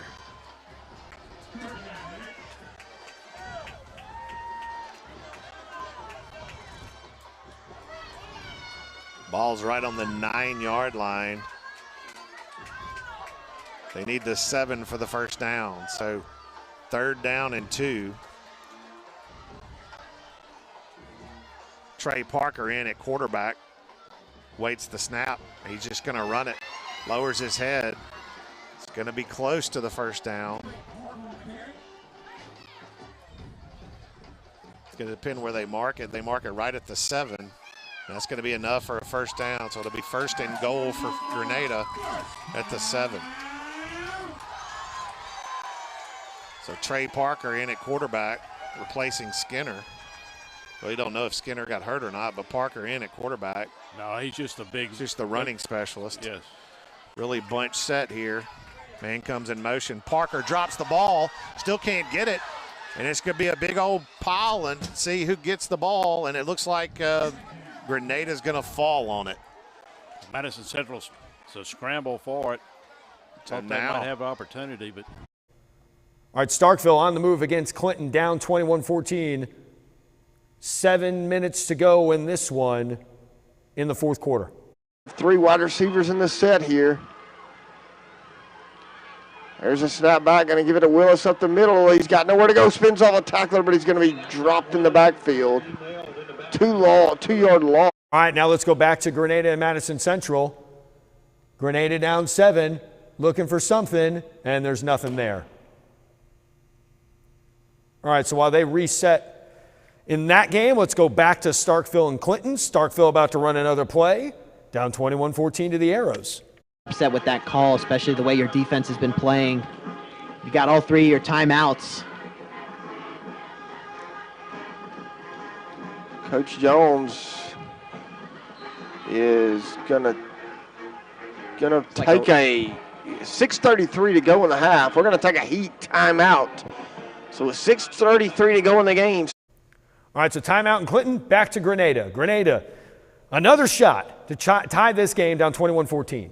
Skinner drops back, throws over the middle, incomplete into the end zone.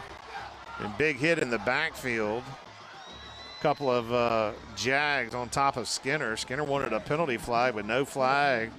And so now 4th and goal from the 12. You don't want to say this is the ball game, but this is a huge play coming up here. 21-14, the Jags on top of Grenada. 5:37 to go in the Southern Ag Credit fourth quarter. And 4th and goal from the 12 for Grenada, trying to even this ball game up. Big play here. Play clock's rolling down to 6-5. They're going to have to hurry up. I don't think they're going to get this play off. The play clock low. They do take the snap. Skinner rolls to the near side. It's going to be incomplete. Just a rush play by Grenada. Needed to call a timeout there, and Madison Central will take over on downs. Wow, just a poor decision to not call a timeout. The play clock's rolling down. The Chargers charge up to try to get the play off. They finally get it off, but All right, we're going to jump to Starkville and Clinton. Starkville just scored to make it a one-score game, so we'll hang here for the PAT. Meanwhile, back at that Grenada-Madison Central game, you got to give the Grenada kids some credit. They were playing with some serious guts tonight. I mean, you had a feeling there might be something there because they hung in there last week against Tupelo, 20-7. And now the blocked extra point, and Clinton's going to hold on to a 1-point lead. That's deflating if you're Starkville. We got a couple games in timeout. Let's go to MRA and Prep. Prep trying to make something happen now, down 26-14, 2 minutes to go in the fourth quarter. 2nd and 3, picked up 7 on the play. Here's the throw. Upton's got it at the 45, cuts back the other way and up to the 47. There's a first down. Minute 56 to go. Like you said, strange things have happened in high school football in 2 minutes' time. We got 1:56 left to go in this one. Lassiter coming in. Here's the snap. And down goes Pat. No, he does get rid of the ball, or at least they stripped it out of his arm. Yeah, he fumbled on the sack. We recovered. Charles Phillips recovered. So that makes it 2nd down. So that's a covered sack right there. They had us covered downfield pretty good. 17. Let's get the sneaking suspicion. All right, back to the coast we go. Pascagoula driving on Gulfport, down 27-17.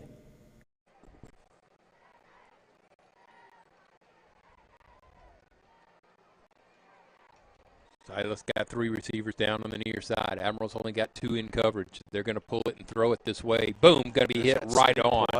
That's a fantastic play by Felder right there. No need for the extracurricular activity, and Coach talked to them. I heard him talk about that in the beginning. Do your job, make a play. You don't need to be an individual. Make the next play. And there's no need. We don't need it. That's not how we win.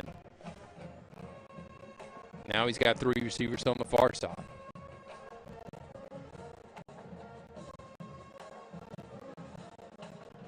Brian Barnes and the receiver down on the near side. He's going to hand it. Jackie trying to get outside again. Just a great run. Nice tackle hit there. Square him up and hit him.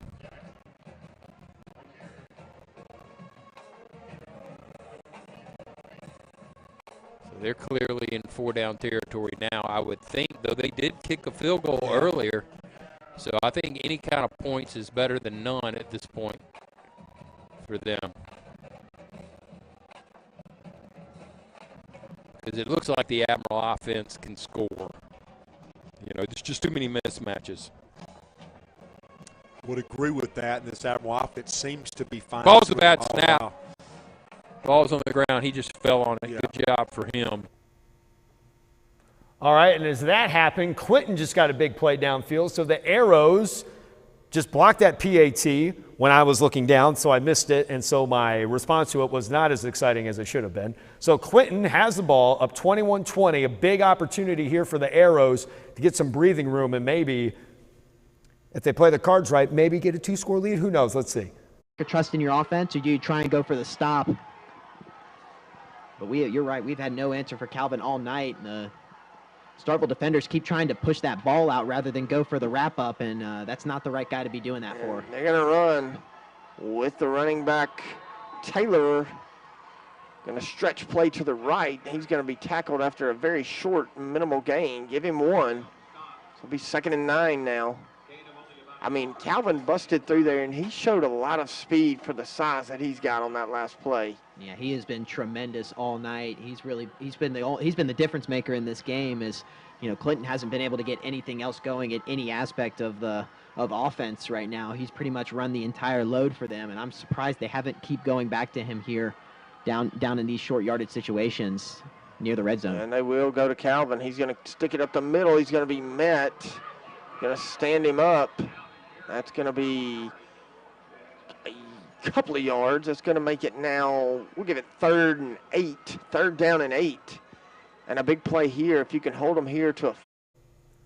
All right, and MRA is really good at replays. Let's see if we can get a replay here. MRA, here it comes. Just got an interception on Jackson Prep. This will ice the game. MRA up 26-14, and that will most likely be your final, as MRA is going to beat Jackson Prep for the 5th straight year. MRA will improve to 6-2, and Jackson Prep will suffer its first loss, falling to 6-1. Prep will be hosting Yazoo City. Then they will be hosting JA before they go to Hartfield. Meanwhile, MRA is at PCS next week, followed by another road game at Magnolia Heights before hosting Park Lane Academy. So now we're going to go back to Gulfport and Pascagoula. Gulfport on the move. Actually, they just scored. That must have been a defensive score, because Pascagoula just had it. So Gulfport an extra point away from making this a 17-point game, and that should be a comfortable lead at this point of 33-17. Kick is up. It is good. It is 34-17 Gulfport. So Gulfport looks like they are going to be able to move on with another victory, move to 5-1. Remember, this is their best start since 2018. That year they went 10-2. So we've got some timeouts. Actually, we're going to go back to Starkville and Clinton. Remember, Clinton driving on Starkville up 21-20, 4:40 left in that game. Let's go to Clinton. Now as they come out, line up with two wide receivers each side stacked. Calvin in the backfield with Bate, and we're going to have another timeout, Clinton. Another timeout. So you come out of a timeout and you use another timeout. You know, if Starkville somehow could get the ball back and score, this could be detrimental to Clinton. You've used 2 of your 3 timeouts on one play here. All right, while we're in timeout at Clinton and Starkville, we're going to jump to Grenada and Madison Central. Madison Central trying to kill this clock and end this game up 21-14. That pass over the middle is good for a first down. And the Jaguar faithful like that one. Not sure how much time is left in that, but I feel like we've been in the fourth quarter for a while. So that's the only good things for the Jaguars is to try to hold on and win this game. He delivered that ball like he does, not throwing off his back foot or short arming it, but threw it with authority, and Spencer came up with it for a big-time first down, moves into plus territory at the 49-yard line. Spencer really had to keep his eyes on that ball because that dart of a pass was heading right for the official's head in between the two, and the official. All right, back to Clinton we go. Out of timeout. The Arrows with the ball up 21-20.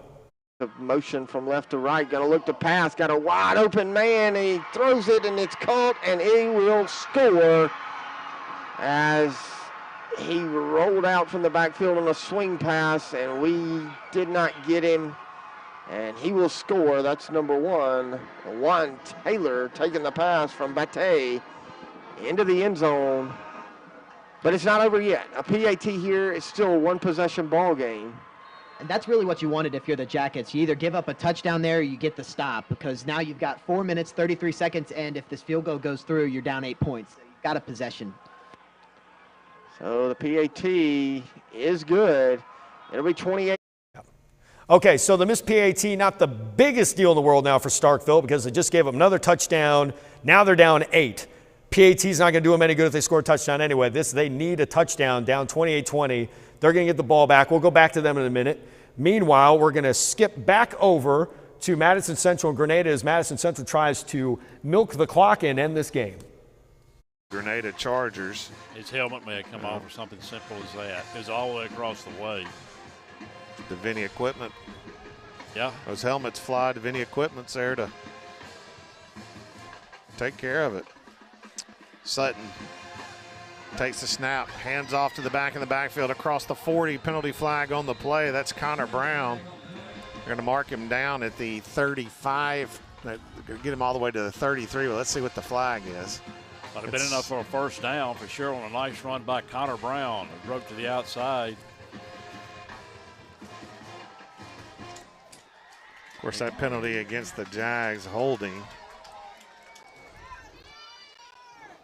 Take it all the way back out to about the 43-yard line. Got to go to the 39. Clock rolls. 2 minutes and 51 seconds to go here in the Southern Ag Credit fourth quarter. Madison Central 21, Grenada 14. Second down and 9 after the penalty. All the way back to the 47, 48-yard line. 2 receivers to the far, 1 to the near. Sutton, play action to the far side. Incomplete. Another penalty flag on the play. They grabbed the receiver. Now that's Thomas Nichols over there that was interfered with. He grabbed Thomas Nichols. He was trying to come back for the ball. Ball a touch underthrown. But Nichols would have had an opportunity. Another Kincaid Fine Clothing penalty flag. Pass interference against Grenada. Could have been a push or a hold, but that's going to be a 15-yard penalty. Of course, the home fans here not really happy about that call. But nonetheless, the penalty is going to be marked off against their hometown Chargers. It's going to be just shy of the 34-yard line, and that's where the Jags will have the ball 1st and 10 from the 34. 2:31 to go here in the Southern Ag Credit fourth quarter. Jags up 21-14. Grenada's had their opportunities, but not able to cash in when they were deep in Jag territory. 2 receivers to the far. Handoff is to Connor Brown. Brown across the 30, down to the 25-yard line. All right, we're going to go to Oak Grove and Petal. Oak Grove up 28-20 on Petal. Petal with the ball, but they're in trouble, backed up against their own end zone. You're sending a couple of linebackers here. Bailey looking deep, going to have to air it out, looking for. Unbelievable. Wow, what a catch by Corey Jackson. Good coverage by Taji Burkett. We'll see Jackson streaking across on that deep drag and off the fingertips right back to him. And that picks up another first down for the Panthers.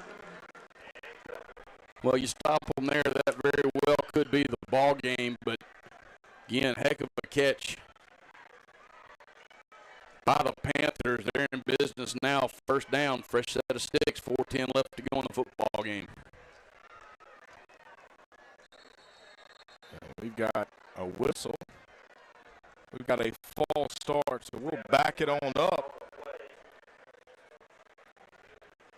Terry. You know, I don't know if the offensive line for Petal let up as soon as they heard the whistle, but Caleb Moore was back there in a hurry.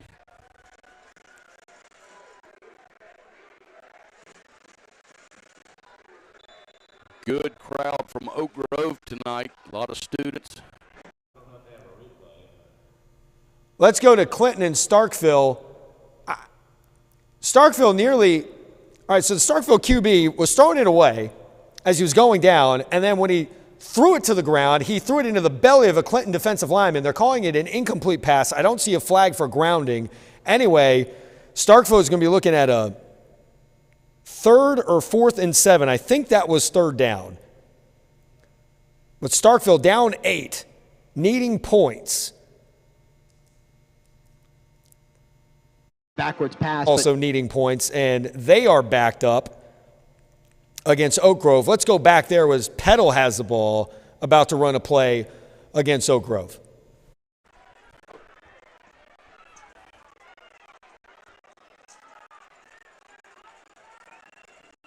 And Evans will come out on the number 1 receiver. That'll be Damari Jefferson that will back up, give bracket coverage to Berger. Again, Bailey being pressured, ball loose, and the Warriors have it. Oak Grove will pick up its 3rd turnover of the night, and Caleb Moore coming up strong. Take a look here and see who knocked it loose. I believe that was Moore who knocked it loose and got on it. Huge play by Caleb. What a huge turnover forced by Oak Grove Now they've got the ball inside the 10 with a chance to make it a 2-score game. We're back at Starkville Clinton. Starkville's QB just ran into his own lineman. Incomplete pass on 4th and 7. Clinton forces a turnover on downs, and they've got a chance now to milk this game away. So we just saw Oak Grove get the turnover. They're down at the Petal 11. Let's go back to that game now. They got a chance to put this game away with about 3 minutes to go in the fourth quarter. Business at the 11-yard line of Petal. And the stands down below us here start to empty out as J.Q. Gray gets the carry on first down. All right, meanwhile, Madison Central has been driving for a while. I still have no idea how much time is left in this fourth quarter, but whatever the case may be, Madison Central has a chance to just put this game away for good, up 21-14 late in the fourth quarter. Handoff to Singleton. Singleton is going to be hit around the 6-yard line and driven back there. Clock rolls. All right, 2 minutes and 54 seconds left in Oak Grove and Petal. Oak Grove about to run a play inside the 10. Online. Been doing it a long time. Matt is going to give it to Gray. Gray breaking tackle, still going on his feet, finally brought down at the 2-yard line. And that's close to another Javamo's first. All right, really quick, back to Madison Central. About to run a play up 21-14. Receiver to the far side, one to the near. Handoff is to Connor Brown. Brown's going to take the run to about the 5-yard line. But clock rolls, and Grenada can do nothing but watch. They got a timeout. Oh, no. All right, we're back at Oak Grove and Petal. The stream is going crazy, though. Hopefully it resettles. We may have to dump out of this one. We're going to have to dump out of that one for a minute. Madison Central and Grenada. Looks like the game is finally over. Madison Central wins this one 21-14. The Jaguars improved to 4-1 on the season. They're going to host Clinton next week, who just went up 35-20 on Starkville. They just got a score after forcing a turnover on down. So Clinton looks like they're going to get a win. But Madison Central, and now let's go to Gulfport so we don't have to watch a random commercial. Gulfport's up 41-17 on Pascagoula. But anyway, Madison Central is going to host Clinton. Then they go to Tupelo before hosting Germantown. But let's talk about those arrows for a second, because they may be 2-2, but in week 3, they lost to Brandon 42-35, and that kind of gave you an idea that maybe the Arrows aren't a team to be messed with this year. They had a 32-10 win at Germantown last week, and now they've got a 15-point lead on Starkville, 35-20 late in that one. So it looks like Clinton is going to improve to 3-2 ahead of a big game with the Jaguars. Right now, Pascagoula down 41-17. Garbage time football right now. 4 minutes to go in Gulfport. Gulfport up 41-17. We're going to go back to Oak Grove and Petal. It looks like the feed is alive and well as Oak Grove tries to put this game away. Guys, a couple of new camera guys up top tonight as Max Fortenberry's been lounging on the beach all week, and Ethan Weiser is up hunting some exotic game up in Wyoming, I believe. Evidently, Max and Ethan both felt they needed to go on a sabbatical. Sure. Well, they're out of school. They are, seniors, so good for them. So I'm now jealous. we'll see a commercial stationary field goal attempt from Luke Stewart. Snap is back. Kick is up. It is booming, and it is true. So with 1:47 remaining, Luke Stewart adds 3, and it will be a 11-point. So field goal good for Oak Grove, and here's Starkville. They're not going away just yet. Out of bounds. Oh, no, that's a touchdown. So Starkville, I got to quit crowning teams victors, man. This happened to me last week with Warren Central. They were up 10. Oak Grove came back and tied the game and went to overtime. Oak Grove took the lead, and then Warren Central scored, got a 2-point conversion to win. So maybe I just need to keep my big mouth shut. How about that? So it's 35-26. Of course, they're going to need a 2-point conversion at either this point or maybe if they get the ball back. I would think they're going to go for 2 here. We're going to stay right here with Starkville and Clinton, as Starkville looks like they're coming out for a 2-point conversion to stay alive in this game. Possessions. I go for 1 here. I don't know. Your offense has been performing really, really well this second half. I think you might as well try and push it now. Looks like so we're going to have you got to get it. It looks like we're going to have to burn a timeout or take a delay of game. We're going to burn a timeout. I'm telling you, I kick it here. I don't chase the points early. If you kick it and make the PAT, you're down 8. If you go for 2 and miss it, you're down 9, and I don't chase the points right here. To play devil's. All right, quick timeout for Starkville. Let's go back to Petal. Oak Grove up 31-20. Petal's last chance here to get some quick points, down 11. The field, but the Warriors played that one perfectly, and Bailey had nowhere to go with that one. Little distracted. I'm sorry, guys. Offensive coordinator Corey Reynolds, who's been in the room next to us, just came in here and gave me a happy slap. I'll call it that. But, of course, Corey, longtime coach over here at Petal. First year at Oak Grove, also was head coach at South Jones.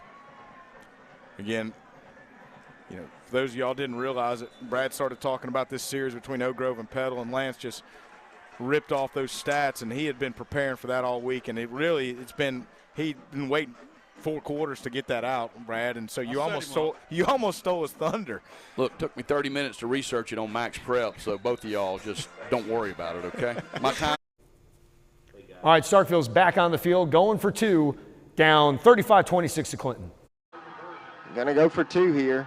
Ruffin going to send Jenkins in motion left to right, going to roll right, look right, going to throw.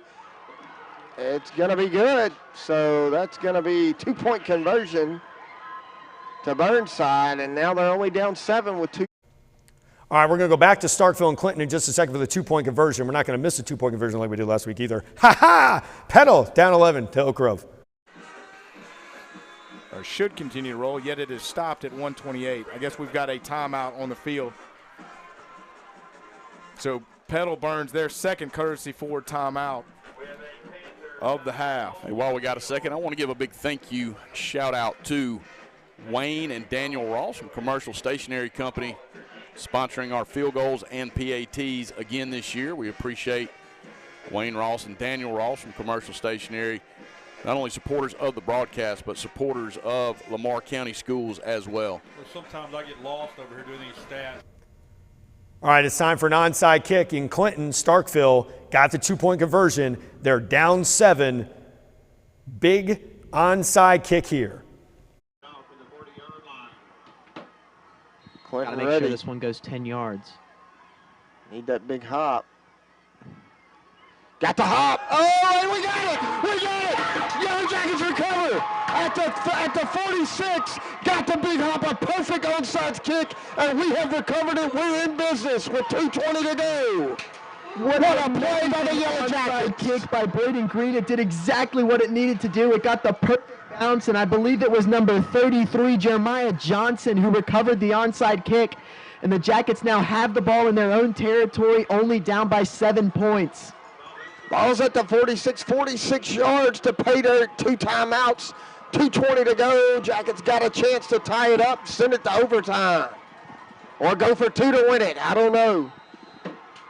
They're going to send 3 wide receivers out to the wide side, which is the right side of the field. Ruffin's going to have a running back. That's going to be Curtis Willis beside him to his right. Here's the snap. Going to hand it to Willis up the middle. Going to be hit at the line of scrimmage. Looked like a face mask. I don't see any flags coming in.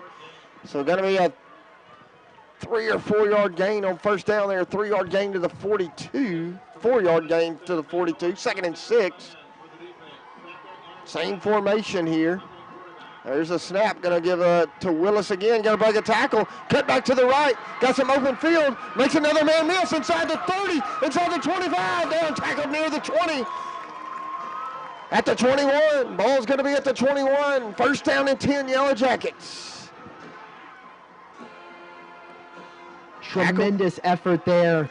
Curtis Willis playing fantastic, coming in for Cortland Cooper, who got hurt earlier in this game. And he has really made a difference here in this 4th quarter, running like he really wants to win this game. First and 10, ball's at the 21. It's going to be a false start. Looked like the linebacker ran up to the line like he was going to blitz and go, and he caused an offensive lineman to flinch.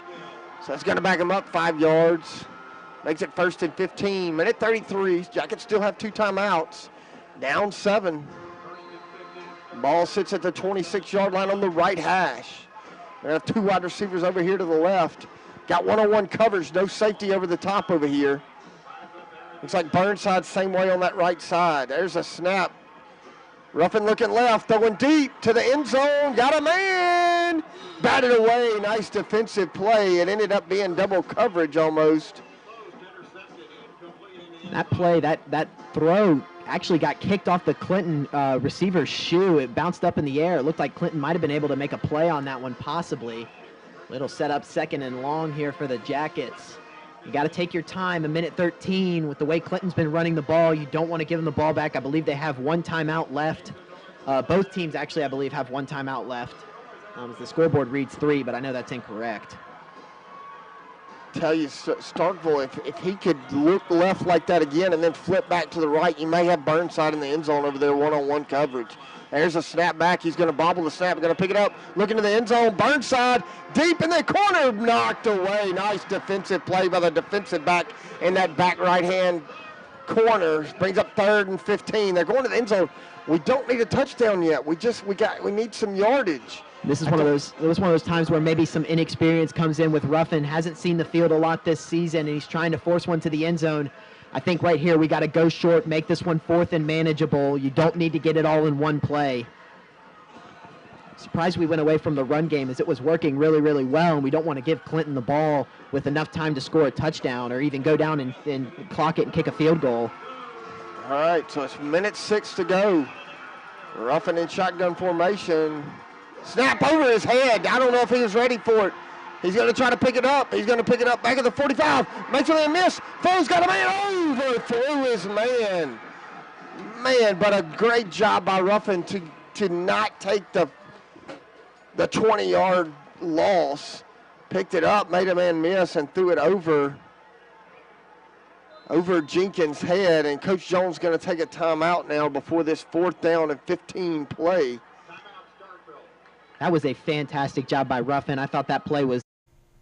All right, so while Starkville takes the timeout after a breathtaking, I almost had a heart attack standing here watching that, we'll go and watch Gulfport and Pascagoula. Pascagoula down 48-24, just trying to maybe get some points here in garbage time. $1:57 left. Gulfport on its way to a victory. Try to make one push here. They're going to have to try to score quick. Yeah, 1:57 to go here. Admiral's up big, 48-24. Have really exploded in this second half. Offense has gotten going, some big plays. Defense has scored. So just a big second half for this Admirals. So he'll go nowhere.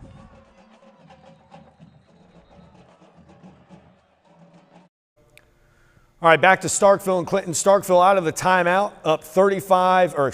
down 35-28, 4th and 15. Game on the line. Soon you'd see him look for him down this left-hand side. A lot of cushion. Ruffin drops back, looks over the middle, throws. Man, not even open. I'm not sure what he saw, but it's going to fall incomplete, and that's going to probably do it with 52.6 seconds to go.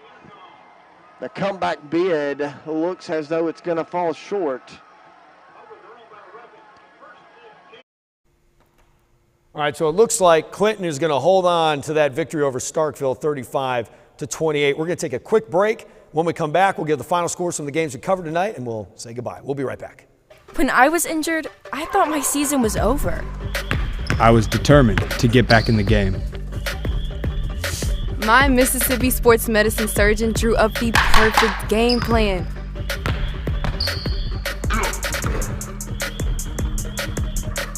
My recovery, their game plan.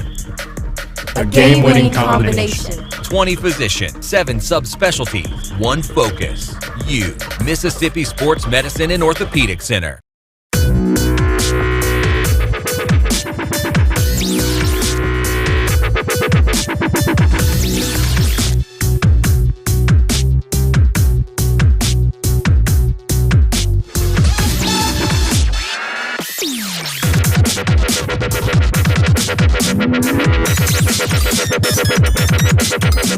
Visit the Mississippi Sports Hall of Fame and Museum, where legends come to live.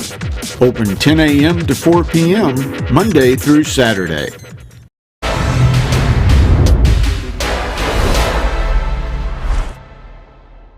All right, welcome back to Mississippi Scoreboard, Friday Night Live. I'm your host, TJ Wary, live from the Mississippi Sports Hall of Fame and Museum in Jackson. We have one more sponsor we'd like to thank. That would be the Rogue in Jackson. Rogue in Jackson, the official clothing provider for Mississippi Scoreboard, Friday Night Live, located at 4450 Interstate 55 North Frontage Road. The Rogue is your go-to place for fine men's clothing. They also have a wide variety of college apparel for Ole Miss, Mississippi State, Southern Miss, Alabama, and LSU fans. So please stop by the Rogue in Jackson. Tell them TJ sent you. So let's take a look at some final scores from the games that you saw right here tonight on Mississippi Scoreboard Friday Night Live. We'll start with top-ranked Brandon beating Warren Central, 6th in the state, 21-3. South Panola beat Olive Branch 34-14. South Panola improves to 4-1. Olive Branch falls to 4-2. Gulfport improves to 5-1. This is their best start to a season since 2018. They beat Pascagoula 48-24. 4th-ranked Madison Central beating Grenada 21-14. It was a tough, gritty game there in Grenada tonight.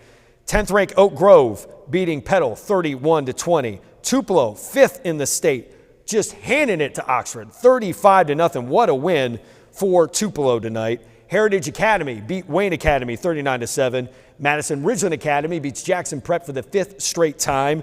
Tonight winning 26-14. And then you just saw a go final. Clinton beating 8th-ranked Starkville 35-28. So that is our coverage of Mississippi high school football for week 7 in the 2022 regular season. We appreciate you watching Mississippi Scoreboard Friday Night Live. Thank you to Bill Blackwell and the Mississippi Sports Hall of Fame and Museum for letting us use their wonderful facility to host the show. That's all we got for tonight. I'm TJ Wary. Thanks for watching. We'll see you next week.